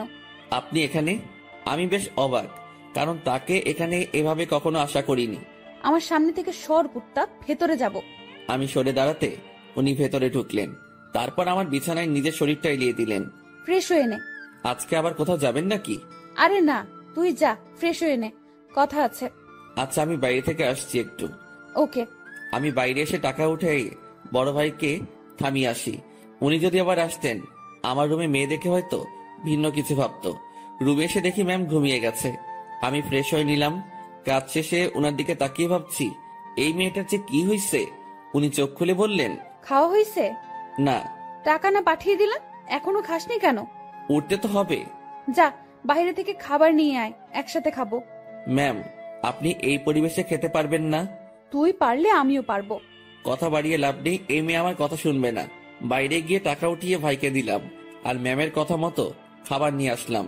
খাবারটাও সকাল সকাল বিরিয়ানি। কি নিব ভেবে না পেয়ে এটা নিয়ে ফিরলাম। এসে দেখি ম্যাম আবার বিছানা উঠাচ্ছে। ম্যাম ম্যাম, ছি ছি ছি, কি করেন? এবার এটা যদি আপনার পরিবার জানে তো আমাকে মেরেই ফেলবে। ভাই, আপনি যান। ও সরি ম্যাম, আপনি চলে যান। চুপ থাক। খাবার এনেছিস? জি। তোর সাথে তো ব্রেকআপ হয়েছে আমার, তাই না? আমি কিভাবে জানবো? ওই যে সকালে মেসেজ করলাম। ওইটা যে আপনি কি জন্য লেখেন আমি জানি না। ব্রেকআপ হয়েছে তাই লিখছি। ও ভালো। আচ্ছা ম্যাম, আপনি খাবার খেয়ে বাসায় চলে যান। আপনার সাথে থেকে আমার চাকরিটা গেছে, জীবনটা যাক এটা আমি চাই না। চাকরি গেছে তো কি হয়েছে? আপনাকে তো বেতন দেওয়া হয়েছে। এত টাকা কেন দিয়েছেন? 20,000 তোর, আর বাকি টাকা তোর বেতন। যদিও কিছু টাকা আছে, সেটা মাস শেষে দিয়ে দিব। কাজ না করে টাকা আমি নিব না। কাজ তো তোকে দিবই। কি কাজ? আমার সাথে সময় কাটানো। আমাকে তো ইয়ে পাইছেন। মানে কি? মানে বোঝেন না? আমি কি আপনার ওই বিএফ যে এইভাবে সময় দিব? তুই আমার মুখের উপরে কথা বলিস? Sorry ma'am. তোর সাথে কোনো কথা নেই। আপনি যেভাবে এসে আমার বিছানায় শুয়ে পড়লেন, আমি তো বেশ ভয় পেয়েছি, আর এখনো পাচ্ছি। এটা যদি আপনার বাসার কেউ জানতে পারে তো আমাকে এখান থেকে পালাতে হবে। তুই পালিয়ে যাবি তাই না? তো পালাবো না? আমার কি জানের ভয় নেই? কে মারবে তোকে? আপনার পরিবারের সবাই মিলেই মারবে। ভালো তো, মায়ের খাবি। আপনাদের মাইর দিতে ভালোই লাগে না। আমার এখানে থাকলে চলবে না, এই শহর ছাড়তে হবে। কি বললি? ম্যাম বসা থেকে উঠে দাঁড়ালো। আপনার টর্চারে এখান থেকে পালাতে হবে। ও তাই? হুম। এখান থেকে যেন পালাতে না পারিস সেই ব্যবস্থা তো করতেই হয়। ম্যাম আমার দিকে এগিয়ে আসছে। একটু ভয় পেয়ে বললাম, মারবেন নাকি? না, অন্য কিছু করব। আপনি এভাবে তাকিয়ে আছেন কেন? আমার ভয় করে এমনিতে, কিন্তু কালকের ভয়ে এখনো ধুক ধুক করে উঠে, তার উপর আপনার এরকম চাহনি। আমার চোখে তুই ভয় দেখতে পাস? হ্যাঁ। ওকে, দেখাচ্ছি ভয়। ম্যাম আমার দিকে এগোচ্ছে, আর আমি পেছনের দিকে যাচ্ছি। এক সময় আমার পিঠ দরজায় লেগে যায়। ম্যামও আমার খুব কাছে চলে আসে। তার শরীর থেকে সুগন্ধি আসছে। নিশ্চয়ই দামি পারফিউম ব্যবহার করেন। সবকিছু মিলিয়ে নেশা ধরিয়ে দেওয়ার মতো একটা সুবাস। আমার বুকের ভেতরের অবস্থা খারাপ। ম্যাম যে কি করবে এখন তার কিছুই টের পাচ্ছি না। আমি তার চোখের দিকে তাকিয়ে দেখি তার চোখ হাসছে। না, আমি তার চোখের ভাষা কবে থেকে বোঝা শুরু করলাম। চোখ সরিয়ে নিলাম। ওই আমার দিকে তাকা। আবার তাকালাম। উপায় নেই, তাকাতেই হবে। এইভাবেই তাকিয়ে থাক। চোখ দিয়ে পানি বের হবে। হোক। আমার খুব লজ্জা লাগছে। এতটা কাছে আসলেন কেন? তুই পালিয়ে যেতে পারিস, তাই একটু আটকানোর চেষ্টা। জানি না এরপর থাকবি কিনা, চেষ্টা করে দেখতে সমস্যা কি? কি চেষ্টা করবেন? ইরা ম্যাম আমার নাকের সাথে নাক লাগালো। উনি মিটি মিটি হাসতেছেন। ওই অবস্থাতেই তিনি কথা বলা শুরু করলেন। মুভিতে তোর জায়গায় আমি থাকতাম, আর আমার জায়গায় তুই, কিন্তু এখানে ঠিক উল্টোটা হচ্ছে। আমি আর চোখ খুলে রাখতে পারলাম না, বন্ধ করে ফেললাম। চোখ খুলে রাখার শক্তি আমার নেই। আহারে আমার বেষ্টু। কথাটা বলে উনি আমার নাকে তার নাক ঘষা শুরু করলো। ম্যাম, হুম, একটু সরে দাঁড়ান। আগে বল পালাবি না? পালাবো না। প্রমিস কর। প্রমিস, পালাবো না। এভাবে হবে না। তাহলে? এরা তার জামাটা সরিয়ে বলল, নাভি টাচ করে বলতে হবে। ওনার নাভি দেখেই আমি চোখ সরিয়ে ফেলি। অসম্ভব সুন্দর একটা জিনিস দেখলাম। চোখটা বারবার সেই দিকে তাকাতে চাইছিল, কোন রকম অন্যদিকে তাকিয়ে আছি। এই নে, এটা টাচ করে প্রমিস কর। ওইখানে টাচ করে শুধু শুধু? আমি তো বললাম প্রমিস। আমি বিশ্বাস করি না। ম্যাম, ওখানে আমি হাত দিতে পারবো না, যত যাই বলেন। কেন? আপনার যে বর হবে সে দিবে। আচ্ছা, তুই আমার হবু বর, এখন নে টাচ কর। চিচি ম্যাম, কি বলেন? এক আদেশ এতবার দিতে পারবো না, কিন্তু আমি তোরে দিতে বলছি না। আমার লজ্জা করে। তোর লজ্জার আমি রাগাবিরা বলে দিলাম। ম্যামের মাথা পুরো গেছে মনে হয়, না হলে এসব কথা বলছে তাও আমাকে। ওনাকে জিজ্ঞেস করা ছাড়া কোনো উপায় নেই। ম্যাম এমন করতেছেন কেন? আমার গালে এক থাপ্পড় দিয়ে বলল, আমি যেটা বলি সেটা না করে তুই আমাকে উল্টো প্রশ্ন করতেছিস। তাহলে কি ধরবো? তো ভাবছি মায়ের খাবার থেকে ধরাই ভালো। আর সত্যি কথা বলতে, দেখার পর আমি লোভ সামলাতে পারছি না। আমি ওনার নাভির উপর জাস্ট হাতটা রাখলাম। উনি একবার চোখ বন্ধ করে আবার চোখ খুললেন। চুপ কেন? কথা দিলাম যাব না। গুড, এখন হাত সরিয়ে নে। ও সরি ম্যাম, আমার থেকে দূরে গেল, আমি বাঁচলাম। উনি আবার বলতে শুরু করলেন, বাবাকে চ্যালেঞ্জ করে আসছি, তোকেই বিয়ে করব আমি। ও আল্লাহ, না ম্যাম, এটা কি বলছেন আপনি? তুই বুঝবি না, আমি তোকে টাকা দেওয়ার পরেই ঝগড়াটা লাগছে। আমাকে নিয়ে পরিবারের সাথে ঝগড়া করতে গেছেন কেন? ওরা আমার চরিত্র নিয়ে কথা উঠাইছে, তারপর আমাকে বলেছে তোর সাথে নাকি আমার প্রেম আছে। আচ্ছা, মাথা ঠান্ডা করেন। হ্যাঁ, তোকে আমাদের বাসায় নিয়ে গেলে আমার মাথা ঠান্ডা হবে। ও আল্লাহ, এবার আমি শেষ। ম্যাম কি বলেন এগুলা? আমি কেন? ঝগড়ার সময় বলেছি আমি তোকে ভালোবাসি, তোকেই বিয়ে করব, আর তুই আমাদের বাসায়ই থাকবি। মানে আপনি আমার উপরে যাওয়ার টিকিট নিয়ে আসছেন, তাই না? জানি না, ব্যাগপত্র গুছিয়ে নে আর আমার সাথে চল। এইমাত্র বললেন জাস্ট না পালালেই হবে, এখন আবার বলছেন আপনাদের বাসায় নিয়ে যাবেন? দেখে নিলাম তুই আমার উপর কতটা দুর্বল আর কতটা ভালোবাসিস। না, আপনি কি যে বলেন। আমি আপনাকে সাধু, হইছে, অনেক হইছে। ড্যাব ড্যাব করে আমার দিকে তাকিয়ে থাকিস, আবার আমার নাভির দিকে তাকিয়েছিলি, আমি বুঝি না। ওনার যা কথার স্পিড, আমি পেরে উঠছিলাম না। এখন ওনার বায়না আমাকে তাদের বাসায় নিয়ে যাবে। আর যাই হোক, নিজের জানটা অকালে চলে যাক সেটা আমি চাই না। আমি তো যাবনি, সেটাই মনে মনে ঠিক করলাম। এখন ম্যামকে বোঝাতে হবে, ম্যাম আমি যাব না। রুমে ছুরি নেই? কি করবেন? হাত কাটবো আমার। এই না। তোর সাথে কথা নেই, ব্রেকআপ, যা। তুই মানা করার কে? ছুরি কই সেটা বল। না না ম্যাম, যাব আমি। দ্রুত তোর কাপড় গুছিয়ে ব্যাগে ওঠা। ওকে ওকে, উঠাচ্ছি। না, তুই ভাঁজ করে দে, আমি উঠাচ্ছি। আমি কাপড়গুলো ভাঁজ করে দিচ্ছি, আর ভাবছি এইরকম জেদ ধরা ভালোবাসার জন্য আমি তার সাথে চলে যাচ্ছি। এটা কি ঠিক হবে? আমি ইরাকে ভয় ভয় বললাম, ম্যাম একটা কথা। বল। দেখেন, এরকম জেদ ধরা ভালোবাসা নিয়ে আপনার সাথে যাচ্ছি, এর কি কোনো গ্যারান্টি আছে? নাকি সময় শেষ হলে, জেদ শেষ হলে তাড়িয়ে দিবেন? ইরা কেমন ঢং করে আমার দিকে তাকালো, মাজায় দুটো হাত রেখে বলল, আমাকে কি আগের দিনের গ্রামের মাতব্বর মনে হয় যে 4-5টা বিয়ে করব? বিয়ে একটাই, আর ভালোবাসা একটাই। আপনি কি আমাকে ভালোবাসেন? না। তো নিয়ে যাচ্ছেন কেন? একসাথে থাকতে থাকতে ভালোবাসাটা হয়ে যাবে। আচ্ছা চলেন। দাঁড়া, কিছু কথা বলে নেই। জি বলেন। আমাদের তো জয়েন্ট ফ্যামিলি, বাসায় প্রায় 50 জনের বেশি মেম্বার আছে। কেউ যদি বলে তুই কি কাজ করিস, কি বলবি তখন? এখন তো বেকার, কি আর বলবো, বেকারই বলতে হবে। না, তুই যে পিয়নের চাকরি করিস সেটা বলবি। চাকরিটা তো নেই। আছে। আপনি বললেই হলো নাকি? স্যার আমাকে মানা করে দিয়েছে। কোম্পানির 60% শেয়ার আমার, মালিক তাহলে কে? জি আপনি। আজ বাসায় আমার সাথে থেকে কাল সকালে দুজন একসাথে অফিসে যাব, ঠিক আছে? জি ম্যাম, ঠিক আছে। জানটা হাতে নিয়ে ওনার সাথে রওনা দিলাম। ম্যাম কখন কি করে বোঝা বড় দায়। তার মাথায় যে কি করে আল্লাহ জানে, আর উনিই জানেন। ওনার বাসার দিকে যতই অগ্রসর হচ্ছি ততই বুকের ধুকপুকুনিটা বাড়ছে। ম্যামের বাবাকে অফিসে দেখেই যে ভয় পেয়েছি, এখন তার সামনে থাকতে হবে, তাও আবার তার মেয়ের হবু জামাই হয়ে। ভাবতেই সারা শরীরে লোমগুলো দাঁড়িয়ে যাচ্ছে। ওনার বাসায় পৌঁছে গেলাম। গাড়ি যেখানে পার্ক করলো সেখানেই আরো অনেকগুলো গাড়ি। বাসাটা দেখে মনে হয় না এত লোক এখানে থাকে। এই, তুই আমার পিছু পিছু থাকবি, ওকে? জি ম্যাম, ওকে। বাসার ভেতরে ঢুকলাম। বসার ঘরে সবাই বসে আছে, কেউ কেউ আড্ডাতে মেতে আছে। আমাদেরকে দেখে সবার কাজ করা বন্ধ হয়ে গেল। আমি মাথা নিচের দিকে দিয়ে আছি, কারো দিকে তাকানোর সাহস নেই। এই ম্যামের জন্য আমি এই পরিস্থিতিতে পড়েছি। আমি ম্যামের কথা কেন শুনতেছি? আমি কি ওনাকে মনের অজান্তে ভালোবেসে ফেলেছি? না, ভাবনা ঢুকলে চলবে না। এখন অ্যাক্টিভ থাকতে হবে। ম্যাম যেটা বলবে সেটাই করতে হবে। ধীরে ধীরে বাসার সবাই চলে আসলো। ওনার বাবা মা তো প্রথম থেকেই এখানে ছিলেন। এই যে আমি আমার বরকে এনেছি, আজ থেকে ও এখানেই থাকবে। কেউ যদি আমাকে বাসা থেকে বের করে দেওয়ার কথা ভাবো, তো আমার সম্পত্তি বুঝিয়ে দিয়ে তারপর বের করে দিও। তুই আমার মেয়ে।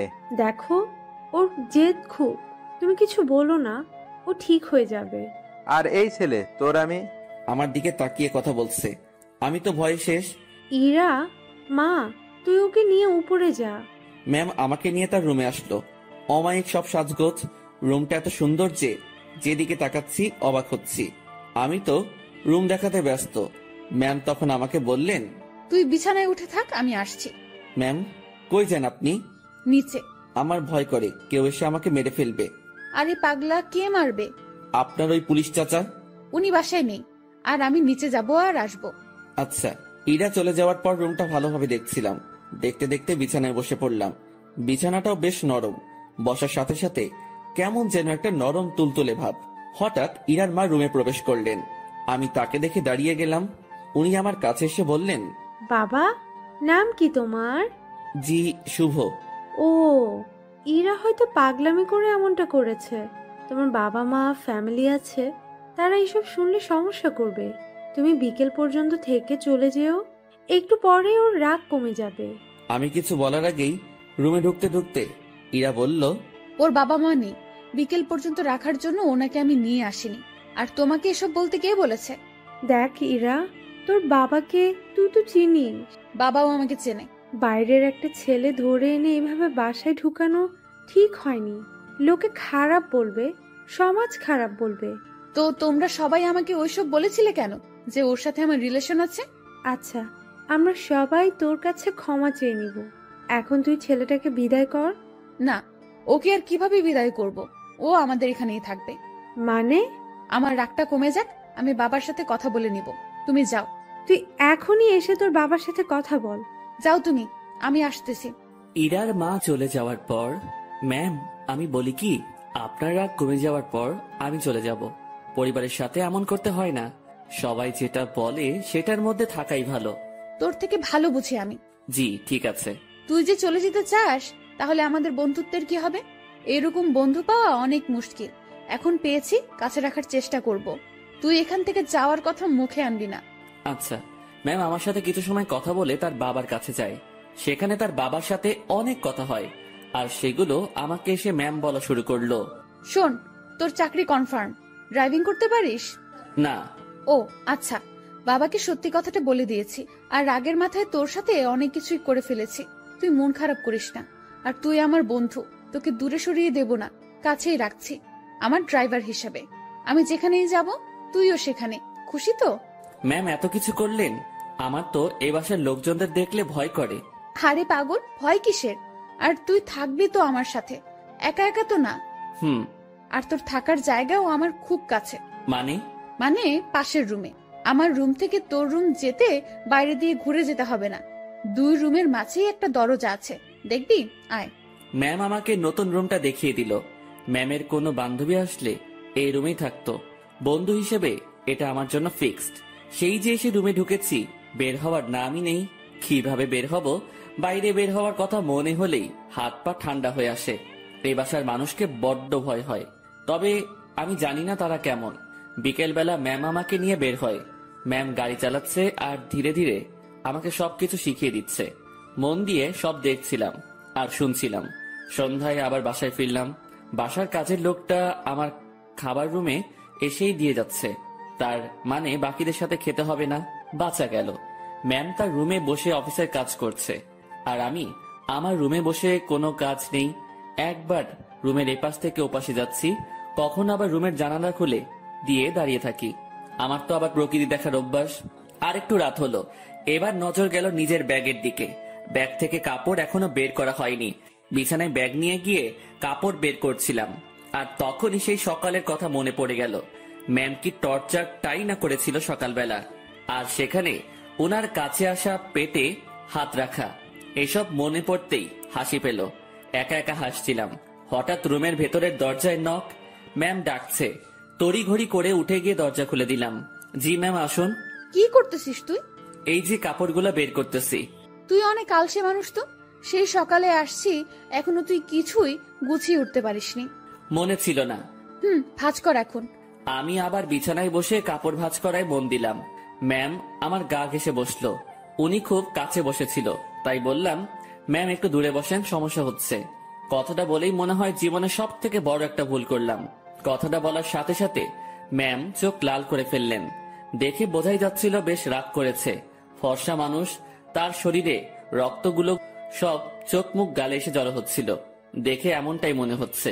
উনি উঠে দাঁড়ালেন আর তার রুমে চলে গেলেন দরজা না লাগিয়ে।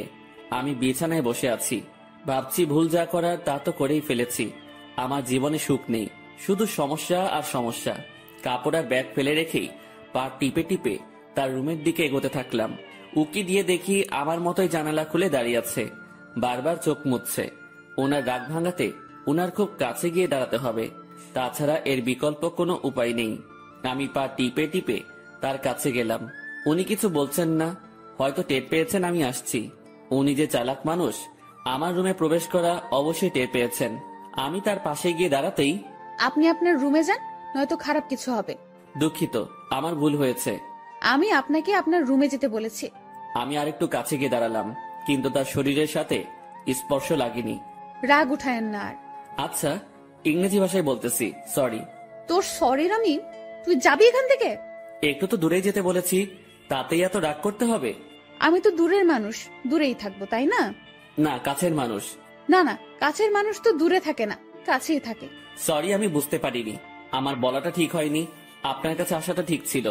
রাত হয়েছে, রুমে গিয়ে ঘুমিয়ে পড়ো, সকালে অফিস আছে। রাগ কমেছে তো আপনার? কমে যাবে।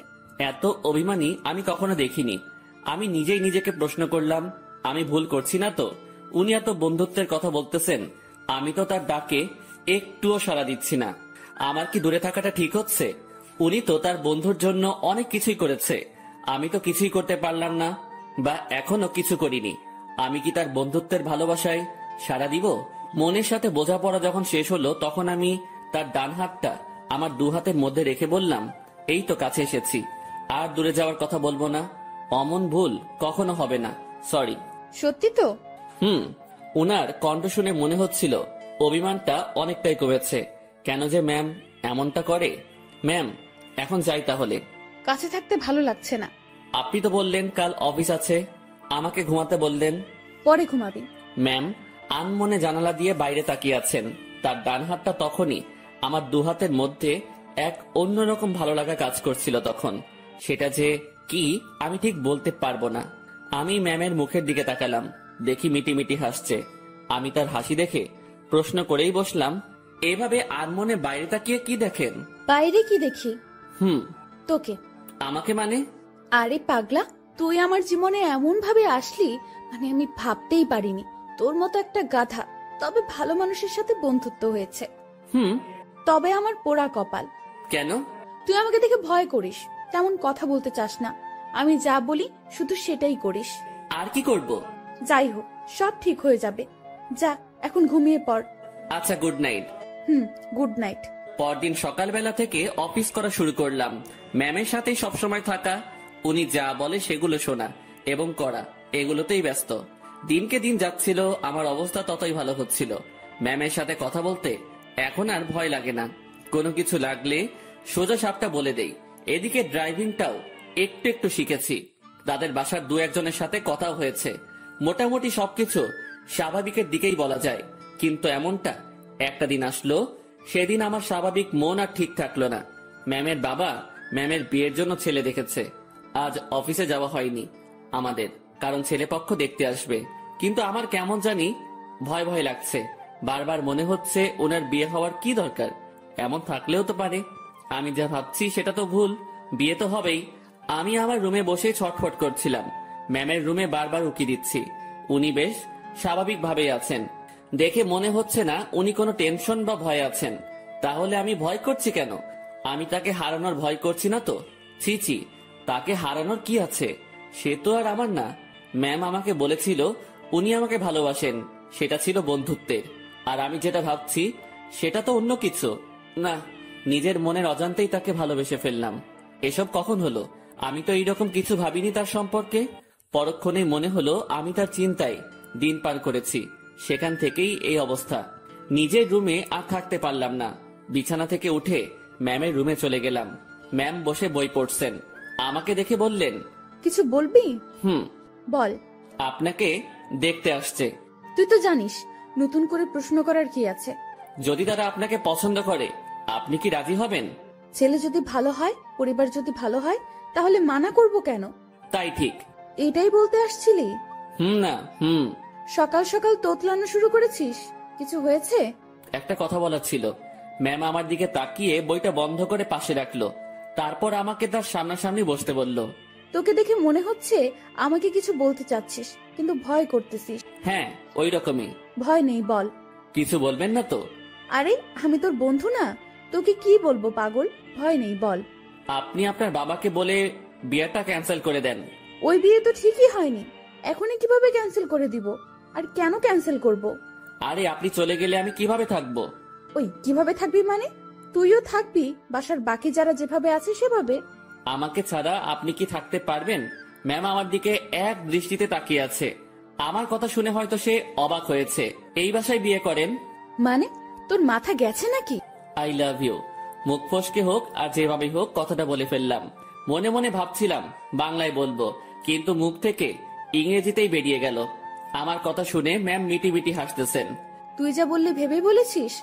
না, কেন? ভাবার কি আছে? আমার যেটা নিয়ে ভয় হয়েছে সেটার জন্য বলেছি এটা। কি নিয়ে ভয় হয়েছে? আপনার চলে যাওয়া। আমি চলে গেলে তো কি হয়েছে? তুই একটা বিয়ে করবি, তার সাথে থাকবি, সে তোর কেয়ার করবে। আপনাকে লাগবে। বাচ্চাদের মতো আবদার করতেছিস কেন? জানি না।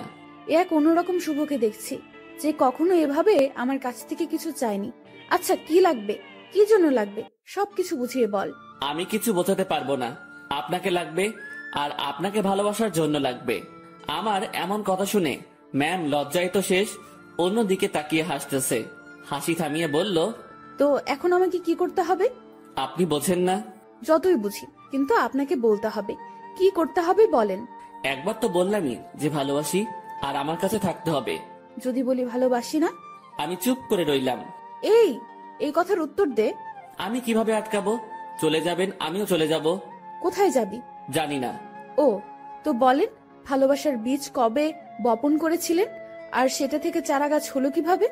ইরা নামের একটা পাখি আমার জমিতে এসে তার মুখ থেকে ভালোবাসার বীজটা ফেলে দিয়ে চলে যায়। আর সেই বীজটাই। পুরোটা বলার আগেই ম্যাম হাসতে হাসতে শেষ। উনার হাসি দেখে আমার রাগ হচ্ছিল। আমি ওনাকে কিছু বোঝাতে যাচ্ছি, আর উনি হেসে উড়িয়ে দিচ্ছেন। উনি হাসি থামিয়ে বললেন, আজ সকালটা অন্যরকম ভাবে শুরু হলো। এমন হাসির কথা কখনো শুনিনি। উনার কথা শুনে বেশ লজ্জা পেলাম। হয়তো মনের কথাটা বলা ঠিক হয়নি। আমি তার সামনে থেকে উঠলাম আর নিজের রুমে যাওয়ার জন্য পা বাড়ালাম। ম্যাম ডেকে বললেন, কই যাস? ঘুম পাচ্ছে, ঘুমাবো। ঘুম নাকি রাগ? না, ঘুম। রাগ না ম্যাম, ঘুমই পাচ্ছে। আমার জানা আছে, তুই এখানে এসে বস। কথা না শুনলে বকা দিবে। বাধ্য হয়ে আবার তার সামনাসামনি বসলাম। আমার আর তোর মাঝে সম্পর্কটা কিসের? বন্ধুত্বের। তো আমি কি বন্ধুর কথা শুনে হাসতেও পারবো না? পারবেন। আর হাসলেন তো? কথার মাঝে এমন রাগ সুর ভাসতেছে। না, রাগ করিনি। আচ্ছা ভেবে দেখ তো, তুই যে আমাকে ভালোবাসার কথা বললি, সেটা নিয়ে আমি কি কোনো উপহাস করেছি? তোর কথা শুনে হাসি পাচ্ছিল তাই একটু হাসলাম। আর আমাকে যেটা বললি সেটার উত্তর না নিয়ে কই যাস? হ্যাঁ, আমি ভুলে বলে ফেলেছি, সরি। লাথি খাবি কুত্তা। ভালোবাসি বল। আপনি হাসবেন তাই বলবো না। আমার ভালোবাসার দাম আছে। ওরে বাবা, একটু হাসছি তাই কত রাগ? তো শুনি, আপনার ভালোবাসার দাম কত? সেটা আপনার না জানলেও হবে। আপনি বই পড়েন, আমি গেলাম। আমি চলে যাচ্ছিলাম, উনি আমার হাত ধরে ফেললেন। কেমন কান্না কান্না কণ্ঠে বললেন, ওই পাগল, আমি তোমার ভালোবাসা নিয়ে উপহাস করিনি তো। আপনি যে হাসলেন। না পাগল। ইরা আমাকে জড়িয়ে ধরে কান্না শুরু করলো আর অভিমানী কণ্ঠে বলল, প্রত্যেকটা গল্পে আমি তোমাকে প্রপোজ করি, তুমি কি করো? তুমি চুপ থাকো, তোমার জন্য ওয়েট করতে হয় আমার। এই গল্পেও তুমি অনেকটা লেট করেছো। আমার কি অপেক্ষা করে থাকতে কষ্ট হয় না? তুমি আমার জন্য কিছুই করো না, আর করতেও হবে না, শুধু ভালোবাসলেই চলবে। আর হ্যাঁ, রাগ দেখাও কেন আমাকে? রাগ শুধু তোমারই আছে, আমার নেই। আর কখনো যদি তোমার কথায় রাগের সুর পাই তো তখনই ব্রেকআপ। উনি যা বললেন তাতে মুখের কথা কেড়ে নেওয়ার মতো। আচ্ছা, আমি বাবাকে তোর কথা একবার সিরিয়াসলি বলবো। না। কেন? উনি যদি মানা করে, আর আপনাকে যদি সরিয়ে বা আমাকে যদি। বন্ধুত্বের উপর বিশ্বাস রাখ। ইরা আমাকে ছেড়ে দিল, সেও বেশ চিন্তিত, সাথে আমিও। আমি ওই পরিস্থিতির সময় শুধু তার কথাই ভাবছিলাম, অন্য কোনো কিছুই মাথায় আসছিল না। দুপুরে ইরাকে দেখতে আসলো, দেখে চলে গেল। হয়তো তারা পছন্দ করেছে, পছন্দ না করে উপায় নেই। রুমে বসে হতাশ হওয়া ছাড়া আমার কোনো উপায় ছিল না। ইরা সেই যে বেরিয়ে গেছে, আর রুমে আসার নাম নেই। আমিও বাইরে যাওয়ার সাহস পাচ্ছি না। দুপুরে শুধু বাড়ির কাজের মেয়েটা খাবার দিয়ে চলে যায়। আমার এমন অবস্থা মনে হচ্ছে কোনো কারাগারে আছি, বাইরে বেরোনোর কোনো পথ নেই। সন্ধ্যায় ইরা রুমে আসলো। উনি আসতে না আসতেই আমিও তার রুমে গেলাম, আর গিয়ে যা শুনলাম সেটা আমি কখনোই ভাবিনি। উনি বলতে শুরু করলেন, বাবার ছোটবেলার বন্ধুর সাথে আমার বিয়ে ঠিক করেছে। ওনারা আমাকে দেখে পছন্দ করেছে। আজ ওনাদের যে হাসি মুখ দেখলাম সেটা আমি ভাঙতে পারবো না। কথাটা শুনে বুকের ভেতরটা কেমন যেন আটকে গেল। মনে হলো বুকে পাথরের ভর করছে। শুনেছি বুক ভার হলে চোখে পানি চলে আসে। আমি কোন রকম চোখের পানি সামলিয়ে বললাম, সমস্যা নেই, আপনি যেটা করেন। তুই আমার উপর রাগ করলি তাই না? আরে না, আপনার সিদ্ধান্তে আমি খুব খুশি। পরিবারের কথা চিন্তা করে সব করতে হয়। তোমার কথায় কান্নার আওয়াজ পাচ্ছি। আরে না, কি যে বলেন, কান্না করব কেন? আমি রাজি হওয়াতে আমার বাবা যে খুশি হয়েছে সেটা আমি তার চোখ মুখ দেখেই বুঝেছি। আচ্ছা, আপনি করেন, আপনি রেস্ট নেন, আমি আমার রুমে যাই। ইরা কিছু বলল না, চুপ করে বসে থাকলো। হয়তো আমার কথাও সে ভাবছে। আমি রুমে এসে আর কি করব? ছেলেদের তো আওয়াজ করে কান্না করতে নেই, লোকে খারাপ বলবে। রুমের মধ্যে কিছুক্ষণ থাকলাম, ভালো লাগলো না। বাসার ছাদের দিকে রওনা দিলাম। আমি কখনো যাইনি এই বাসার ছাদে, এই প্রথম যাচ্ছি। ছাদে পৌঁছে এক করে চুপটি করে দাঁড়িয়ে আছি। ভাবছি ম্যামের কাছ থেকে বিদায় নিয়ে চলে যাব, কারণ এ কষ্ট সহ্য করার মতো না, আমি সহ্য করতে পারছি না। হঠাৎ ছাদে কারো উপস্থিতি টের পেলাম। একটা লোক আমার দিকে এগিয়ে আসছে। কাছে আসতেই তার ফেস দেখে বুঝলাম এটা ইরার কাকা। এই শীতে এত রাতে ছাদে কি করিস? না মানে এমনি বাতাস খেতে আসছিলাম একটু। কি, এই শীতে বাতাস? রুমে বসে ভালো লাগছিল না, তাই আর কি। বেশ চালাক তুই। ভাবছি কি চালাকি করলাম। আমার কথা সোজা উত্তর দিবি। জি স্যার। ইরাকে ভালোবাসিস? কি বলবো বা কি বলা উচিত? সত্যিটা কি বলবো? আবার আমার কোনো বিপদ আসবে না তো? সত্যিটাই বলবো, যা হবার হবে। ভালোবাসি। এই জন্যই তোকে চালাক বলছি। তো কতদিন হলো তোদের রিলেশনের? কয়েক ঘন্টা। মানে? আজ সকালে উনাকে ভালোবাসার কথা বলেছি। তো সে কি বলছে? প্রথমে হ্যাঁ বলেছিল, তারপর? ছেলেপক্ষ দেখে যাওয়ার পর আমাকে মানা করে দেয়। কেন? উনি এই বিয়েতে রাজি হওয়ায় আপনারা বাসার সবাই খুশি হয়েছেন অনেক। আপনাদের হাসি মুখ দেখে এসে উনি আমাকে মানা করে। বাহ, তুই তো বেশ সাহস নিয়ে আমার সাথে কথা বলছিস। ভয় করছে না তোর? আপনি তো সত্যিটা বলতে বললেন। তো তুই এখন কি করবি? চলে যেতে হবে এখান থেকে। রাতেই? না, সকালে ওনার দেখা করে চলে যাব। বাহ, তো দেবদাস হয়ে কোথায় ঘুরে বেড়াবি? আমি চুপ হয়ে গেলাম। উনি মজা নিচ্ছেন বোঝাই যাচ্ছিল। চুপ হয়ে গেলি কেন বল? জি স্যার, কিছু না, আমি আসলে ভুল করেছি, মাফ করে দিন। আমি কাল সকালেই চলে যাব। যা, রুমে যা। জি। এই শোন। বলেন। স্মোক করিস? জি না। বাসা কোথায় তোর? রাজশাহী। সমস্যা? জি স্যার, বুঝলাম না। কিছু না, সকাল সকাল চলে যাস। নেক্সট টাইম আমার সামনে পড়লে সমস্যা হবে তোর। আমার সামনে যেন না দেখি। জি স্যার, আর দেখবেন না আমাকে। রুমে আসলাম। তার সাথে কথা বলতে ভয় তো করছিলই না, মনে হচ্ছিল আরো কিছু সময় কথা বলি। তারপর ভাবলাম আমার সাথে তার যে কথাটা হয়েছে এটা ম্যামকে জানানো দরকার। চলে গেলাম তার কাছে, যেসব কথা হয়েছে সব বলে আবার নিজের রুমে আসলাম। কিছু সময় পর মনে হলো আসল কথাটা, মানে আমি যে কাল চলে যাব এটা বলাই হয়নি। আবার ঢুকলাম তার রুমে, আর ঢুকতেই চোখ কোনো কিছুতে আটকে গেল। উনি ড্রেস চেঞ্জ করছিলেন। যা দেখার আমার চোখ দেখে ফেলেছে, আমার কোনো দোষ নেই। আমি নিজেই অন্যদিকে ঘুরে রুমে চলে আসবো, তখনই উনি বললেন, এই দাঁড়া। ম্যাম আমি কিছু দেখিনি। কিছু দেখা না দেখার কথা আমি বলিনি। কি বলতে আসছিলি সেটা বল। আমি কাল সকালে চলে যাচ্ছি। আরে অন্যদিকে ঘুরে আছিস কেন? আমার শরীরে পোশাক আছে, এখন এইদিকে তাকা। ঘুরে তার দিকে তাকালাম, এখন সব ঠিকঠাক আছে। কি যেন বলতেছিলি? এত জায়গা থাকতে রুমের ড্রেস চেঞ্জ করতে হবে কেন? এইটা বলতে আসছিলি? না। তুই বলবি নাকি মাইক শুরু করব? বলছি আমি কাল সকালে চলে যাচ্ছি। কোথায়? আমার গ্রামের বাড়ি। কেন? আমি এখানে থাকতে পারছি না, দম বন্ধ হয়ে আসছে। এতদিন তো দম বন্ধ হয়নি, আজ হচ্ছে কেন?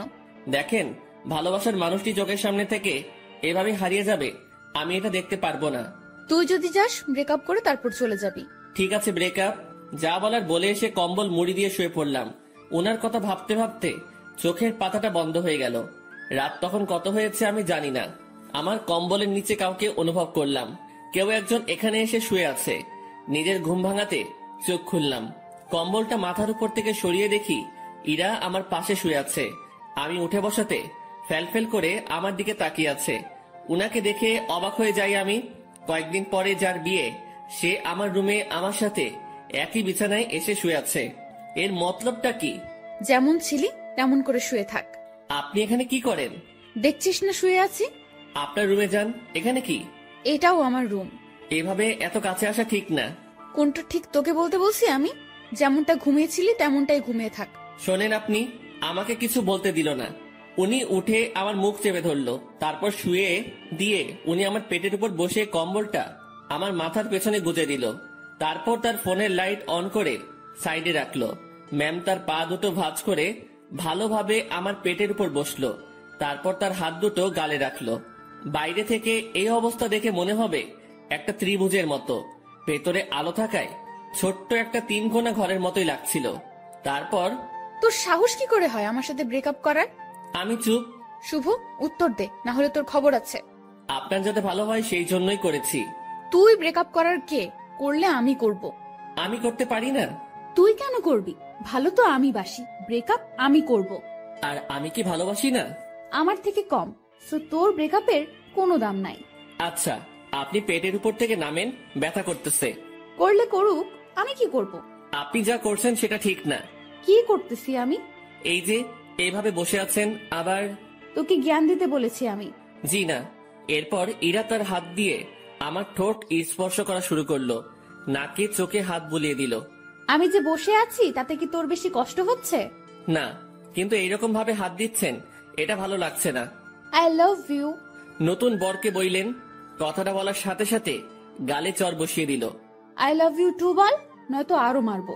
টুট টুট টুট। কিসের টুটু? পুরোটা বল। ভালোবাসি আমিও। ওয়াও, খুব বলেছেন। চলো এখন রোম্যান্স করি। ম্যাম ওয়েট, কিসের রোম্যান্স? আমি তো আপনার বর না, এগুলো ঠিক হবে না। আপনি আপনার রুমে যান। আহারে, আমি তো রোম্যান্স করবই, সে বিয়ে হোক আর না হোক। ম্যাম, কি?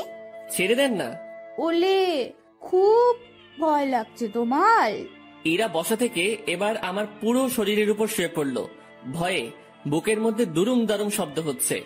ইরা এবার আমার বুকের উপর হাত রেখে তাতে তার থুতনি রাখলো আর বোকা বোকা গলায় বলল, ভয় নেই, এই যে তোমার কাঁধ থেকে মাথা পর্যন্ত আজ আমি এইটুকুতে আমি যা ইচ্ছা করব। ওনাকে আর থামাতে পারলাম না। ভেতরে ফোনের লাইট নিভিয়ে দিয়ে আমার ঘাড়ে আর গলায় তার ঠোঁটের স্পর্শ দেওয়া শুরু করলো। তার খোলা চুলগুলো আমার দিকে হেলেছিল, আর উনি তো তার কাজ করেই যাচ্ছেন। কিছু সময় পর, আমি তোমার বুকে এখন ঘুমাবো, সকালে আমাকে ডেকে দিও। আমি কিছু করতে পারি না। তুমি আবার করবা? তুমি মানে, সরি, আপনি যেগুলো করলেন। ওই না, তুমি কেন করবা? তুমি কিচ্ছু করতে পারবে না। রাগ। আরে না, কি বলেন, রাগ করবো কেন? সরি। ইরা ফোনের লাইট আবার অন করলো। উনি ওনার গলা থেকে ওড়নাটা সরিয়ে দিতে নিচ্ছিল, আমি থামিয়ে দিলাম। কি করছেন? তুমি না বললে কি যেন করবা? আপনার ওই গলাটুকুই লাগবে। হ্যাঁ, এই আমাকে কিছু করতে দিল না, আর এখন উনি বায়না ধরে বসে আছেন। লোভ তো আপনি ধরিয়েছেন। এই, আমার দোষ দিবা না একদম। লোভ সামলাতে পারো না তুমি? এই যে গলাটুকুই শুধু, এর নিচে আসলে মায়ের ওকে।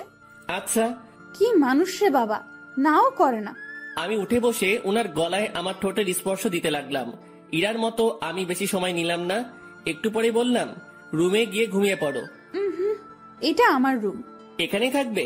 হ্যাঁ। দুজন একে অপরের দিকে তাকিয়ে আছি। তাকিয়ে থাকতে থাকতে দুজনই কান্না করে দেই। ইরা আমাকে বলল, এই তুমি কান্না করতেছো কেন? এভাবে কখনো তো পাবো না। ধুর, পাগলকে বলে পাবে না। তুমি তো চলেই যাবে। আমি থাকার চেষ্টা করব। আর তুমি কান্না করতেছো কেন? বলা যাবে না। বলো না। পাগলটাকে অনেক ভালোবেসে ফেলেছি। ইরার আমার কপালের সাথে তার কপাল ঠেকালো। ওর চোখের পানি আমার মুখের উপর পড়ছে। অনেক কান্না হয়েছে, থামো। এখানে থাকবো। না করো না প্লিজ। আচ্ছা থাকো। তোমার বুকের উপর ঘুমাবো। রাগ করবে না তো? না। ইরা আমার গালের সাথে গাল লাগিয়ে শুয়ে পড়লো। দুজন ভোরে উঠবো, উঠে হাঁটতে বের হব। তোমার কাকা আমাকে চলে যেতে বলেছে সকালে। ওনার সাথেই বের হব। কি? তোমাকে কিছু ভাবতে হবে না। উনি আমাকে দেখলে গুলি করবে।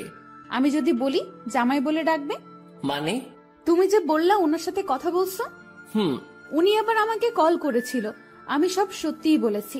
তারপর উনি কি বললো জানো? কি বললো? আমাদের বিয়ের দায়িত্ব উনি নিয়েছেন, সব উনি সামলাবেন। উনি তোমাকে অনেক পছন্দ করেছেন। কি জন্য? সেটা আমি কিভাবে বলবো? সত্যি কথা বলেছো, তাই মনে হয় ভালো লেগেছে তার। ও।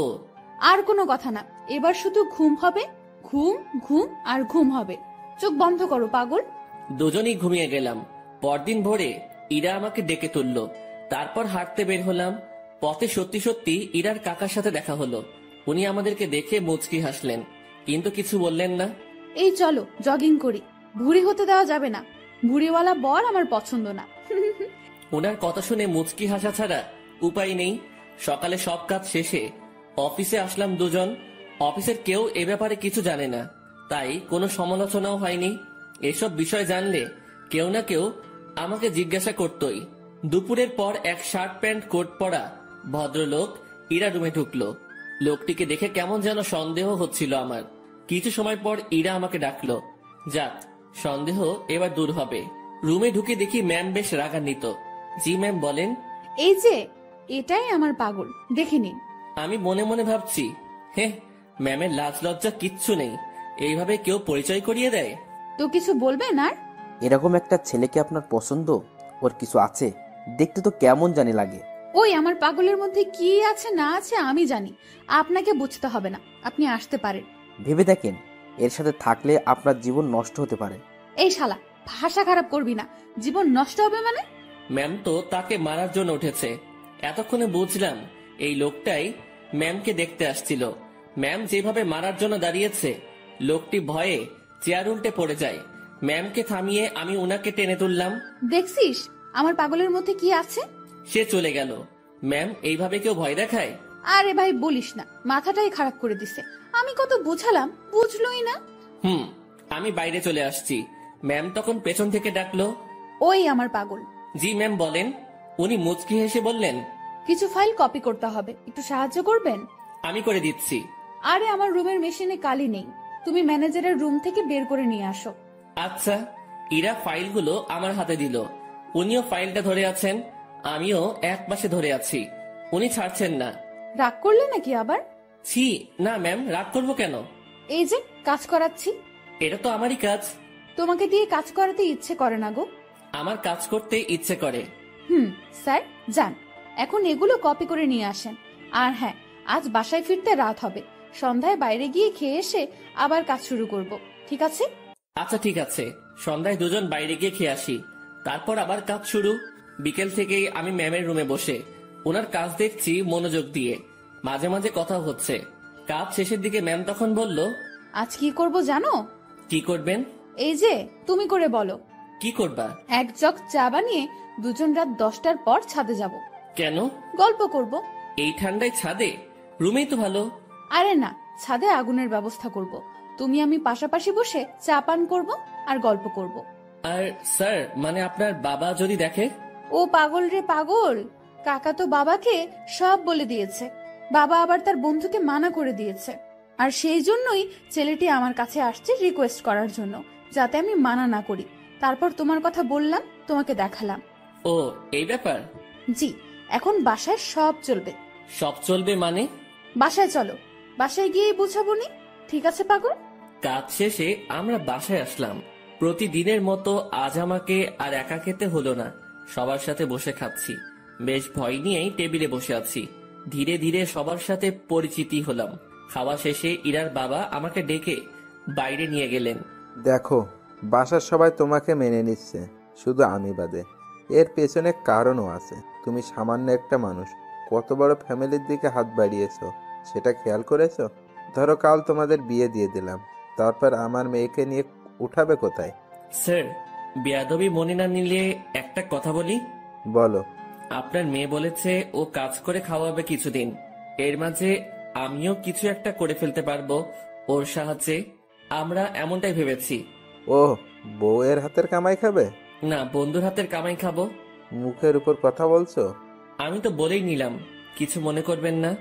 ওকে, 2 দিন পর তোমাদের বিয়ে। সমাজের নিয়ম অনুযায়ী আমার মেয়েকে নিয়ে বাসা থেকে বেরিয়ে যাবে। কোথায় যাবে সেটা আমি জানি না। ওকে? জি স্যার। কথাটা ইরাকেও জানিয়ে দিও। জি। ইরার বাবা আমাদের উপর বেশ রেগে আছেন। রাগাটাই স্বাভাবিক। যা কাজ করেছি, বাইরে দেরি না করে ইরার কাছে গেলাম, গিয়ে কথাগুলো বললাম। এত তাড়াতাড়ি বিয়ে? ভাবলাম মাসখানেক একটু প্রেম টেম করবো, এখানে ওখানে ঘুরতে যাব, সেগুলো মনে হয় আর হবেই না। বিয়ের জন্য প্রস্তুতি নিতে হবে। হ্যাঁ, আগে তো বাসা ঠিক করতে হবে। তুই বেটা তো টেনশন নিতেছিস কেন? তুই বাবাকে বলেছিস বন্ধুকে বিয়ে করতেছিস, তাই না? হুম। তো তোর বন্ধু থাকতে এত টেনশন কেন? শোন, আমি একটা ফ্ল্যাট কালকের মধ্যে কিনে নেব। আর হ্যাঁ, সংসার করতে অনেক কিছুর প্রয়োজন, সেগুলোও কিনতে হবে। হুম। বিয়ের পর সংসারে তুমি আমি 50-50 খরচ দিব। আমি এত টাকা কই পাবো? ও হ্যাঁ, তাও তো একটা কথা। আচ্ছা শোন, উপায় একটা বের করেছি। আমি দিব 80%, আর তুই 20%। আর ভালোবাসা দিবি তুই 99%, আর আমি 1%। কি? না, আপনি আমাকে ভালোবাসবেন না। যদি সংসারে 50-50 খরচ দিতে পারেন, ভালোবাসাটাও তেমনই ভাগ হবে।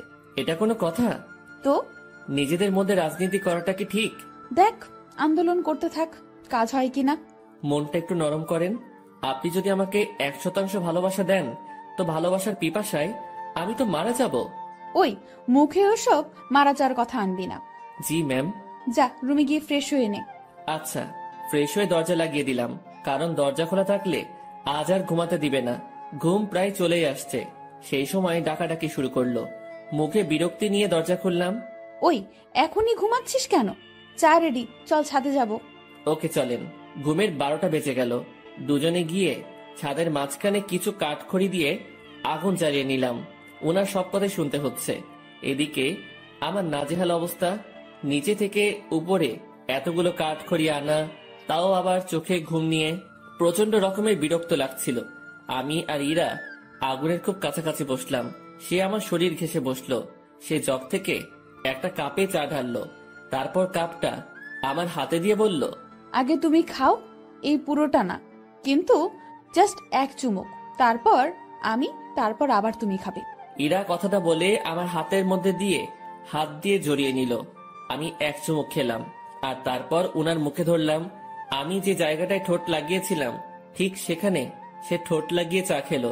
খাওয়া শেষে ইরা আমার কাঁধে মাথা রাখলো। ওই একটা গল্প বলো। রুমে গিয়ে বলবো নি? জি না শুভ সাহেব, এখানে বলেন। কি বলবো মাথায় আসছে না। আনরোমান্টিক একটা বর। তোমার কিছু বলতে হবে না, আমিই বলছি, শোনো। গান বলবো, ভালোভাবে শুনবা। বলো। আমার কাছে তুমি মানে 7 রাজার ধন, আমার কাছে তুমি মানে অন্যরকম, আমার কাছে তুমি মানে আমার পোষা পাখি, দিনে রাইতে বুঝিয়া তোমায় আমি দেখি, তোমার কাছে হয়তো বন্ধু আমি কিছু না, তাই তো তোমার স্বপ্নে বন্ধু আমি আসি না। এই ওয়েট, আমি ইরাকে গানের মাঝে থামিয়ে দিলাম। কি হয়েছে, থামালে কেন? তুমি আমার স্বপ্নে আসো তো? আরে গাধা, এটা গানের লাইনে আছে, তাই বলছি। আমি তো জানি তুমি আমাকে কেমন ভালোবাসো। তুমি গানটা পারো? ও দারুণ, তাহলে চলো একসাথে গাই। তারপর থেকে শুরু করলাম, আমি মানে তুমি, আর তুমি মানে আমি। আমার কাছে আমার চেয়ে বন্ধু তুমি দামি। গলা ফাটিয়ে দুজন গান করলাম। আমাদের আওয়াজ শুনে ছাদে ছোট বড় সবাই এসে হাজির। আমরা সবাই গোল হয়ে বসলাম। আগুনটাও বড় করা হলো। তারপর সবাই মিলে আবার গান ধরলাম। রাতটা যে এমন হবে কখনো কল্পনাও করিনি। বাসার সবাই এসেছে, শুধু ইরার বাবা বাদে। আড্ডা শেষে রুমে আসলাম। ইরা তার রুমে গিয়ে ঘুমিয়েছে, আমি আমার রুমে শুয়ে পড়লাম। পরদিন সকালবেলা অফিসে গেলাম দুজন। আগের দিনের মতো ডিউটি করে রাতে বাসায় ফিরলাম। এখন আমি একা রুমে থাকি না, বাসার সবার সাথে আড্ডা দিয়েই কথা বলি। দিন দিন আনন্দগুলো বাড়ছিল। কথায় আছে, আনন্দ সুখ বেশি সময়ের জন্য নয়। সত্যি তাই। ইরার বাবা এসে আমাকে জানিয়ে দিয়ে গেলেন কাল আমাদের বিয়ে, আর কালকে আমাদের বাসা ছাড়তে হবে। আমি আর ইরা বসে বসে ভাবছি কি করা যায়। দোস্ত শোন, এভাবে লাভ নেই, ব্যাগ গুছিয়ে ফেল। তাহলে আমরা কাল চলে যাচ্ছি? হ, যাচ্ছি। অন্য কারোর সাথে বিয়ে হলে তো যেতেই হতো, তাই না? হুম। তো ব্যাপারটাকে স্বাভাবিক নেওয়ার দরকার না? হ্যাঁ, ঠিক বলেছেন। এখানে আমার সম্পত্তির দাবি নিয়ে থাকতে পারতাম, বাট ঠিক হবে না। ওসব ব্যাপার নিয়ে কথা না বলাই ভালো। ওনাদের ভালোবাসা নিয়েই আমরা বাসা থেকে চলে যাব, ওটাই আমাদের সম্পত্তি। তো যা, তোর ব্যাগ গুছিয়ে নে। রাতে ব্যাগপত্র গুছিয়ে নিলাম। সকালবেলা আমাদের বিয়ে হলো। আমার পক্ষ থেকে ইরার কাকা মুরব্বি হলেন। বিয়ের সব কাজ শেষে খাওয়া দাওয়া শেষ, এবার আমাদের যাওয়ার পালা। আমরা রাতে প্ল্যান করেছি বিয়ে করি আর যাই করি অফিস মিস দেওয়া যাবে না। এখান থেকে অফিসে যাব, তারপর কারো মাধ্যমে আমরা একটা বাসা ভাড়া নিব। রাতে আমাদের বাসা হবে। ইরা সবার কাছ থেকে হাসি মুখে বিদায় নিচ্ছে। ওকে দেখে মনে হচ্ছে না একটু আগে ওর বিয়ে হয়েছে, আর পরিবার ছেড়ে আমার সাথে চলে যাচ্ছে। আমরা বাড়ির মেইন দরজা পার হতে না হতেই ইরার বাবা আমাদের আটকিয়ে দিল। কোথায় যাচ্ছ তুমি? কোথায় আবার বিয়ে হয়েছে? এখন কি আর একটা বাড়ি আছে আমার? আমার ঠিকানা তো এখন শ্বশুর বাড়ি, সেখানেই যাচ্ছি। এই বাড়িটাই তো তোমার। যতই আমার হোক, আমি তো এখানে থাকবো না। তুমি আমার উপর রেগে আছো? না, রাখবো কেন? তো চলে যাচ্ছ কেন আমাদের ছাড়া? তুমি তো যেতে বলেছো। কোথাও যেতে হবে না, আমি শুধু তোমাদের ভালোবাসাটা পরীক্ষা করে দেখলাম। কথাটা বলা মাত্রই ইরা তার বাবাকে জড়িয়ে ধরে কান্না করলো। পরে আমরা দুজন জানতে পারলাম এটা তাদের একটা প্ল্যান ছিল। কান্নাকাটি শেষে আমরা আমাদের রুমে ফিরে আসলাম। তখনই অফিসে যেতে চাইছিলাম, সবাই ধরে আমাদেরকে উপরে পাঠিয়ে দিয়েছে। যাক, এখন থেকে আমি দুষ্টামি করতে পারবো। এবার ওনাকে একটু দেখিয়ে দেই আমি কি পারি। ইরা শাড়ি পরেছিল, আমি তার কাছে গিয়ে জড়িয়ে ধরে এক হাত তার পেটে রাখলাম। ওই, কি করিস তুই? কি করি মানে, বুঝছো না? তুই ছাড়। না, ছাড়বো না। আরে ভাই, এগুলো এখনই না, দেরি আছে, আমার কিছু কথা আছে। কোনগুলো? এখনই না। তুই যা করছিস। আমি তো কিছুই করছি না, বা করতে চাইছি না। তাহলে এখানে হাত দিয়েছিস কেন? এমনি। এমনি, তাই না? ইরাকে ছেড়ে দিলাম। ও বলতে শুরু করলো, স্যার, আমাদের বিয়ে হলো, এই শুকরিয়া আদায়ের জন্য দুইজন নফল নামাজ পড়বো। আচ্ছা। মন খারাপ হয়েছে? কই না। দেখতে পাচ্ছি। মনে মনে আমার সাথে ব্রেকআপ করলা নাকি? না, কি বলো? বুঝি বুঝি, আমি সবই বুঝি। ইরা আবার আমার কাছে আসলো। চোখ বন্ধ করো। আমি চোখ বন্ধ করলাম। যেখানে হাতটা দিয়েছিলে সেখানে হাতটা রাখো, তবে এদিক সেদিক নিয়ে যেও না যেন, কারণ বাকি জায়গায় তোমার স্পর্শগুলো আমি ভিন্নভাবে নিতে চাই। বুঝেছি। ঠোঁটে চুমু দেই। দাও। দিব না। কেন? পচা তুমি, তাই। আমি কি করলাম? আমাকে আমার বাবা মার কাছ থেকে চুরি করেছো। আচ্ছা, তাহলে তাদের জিনিস ফেরত দিয়ে আমি চলে যাই? এই না।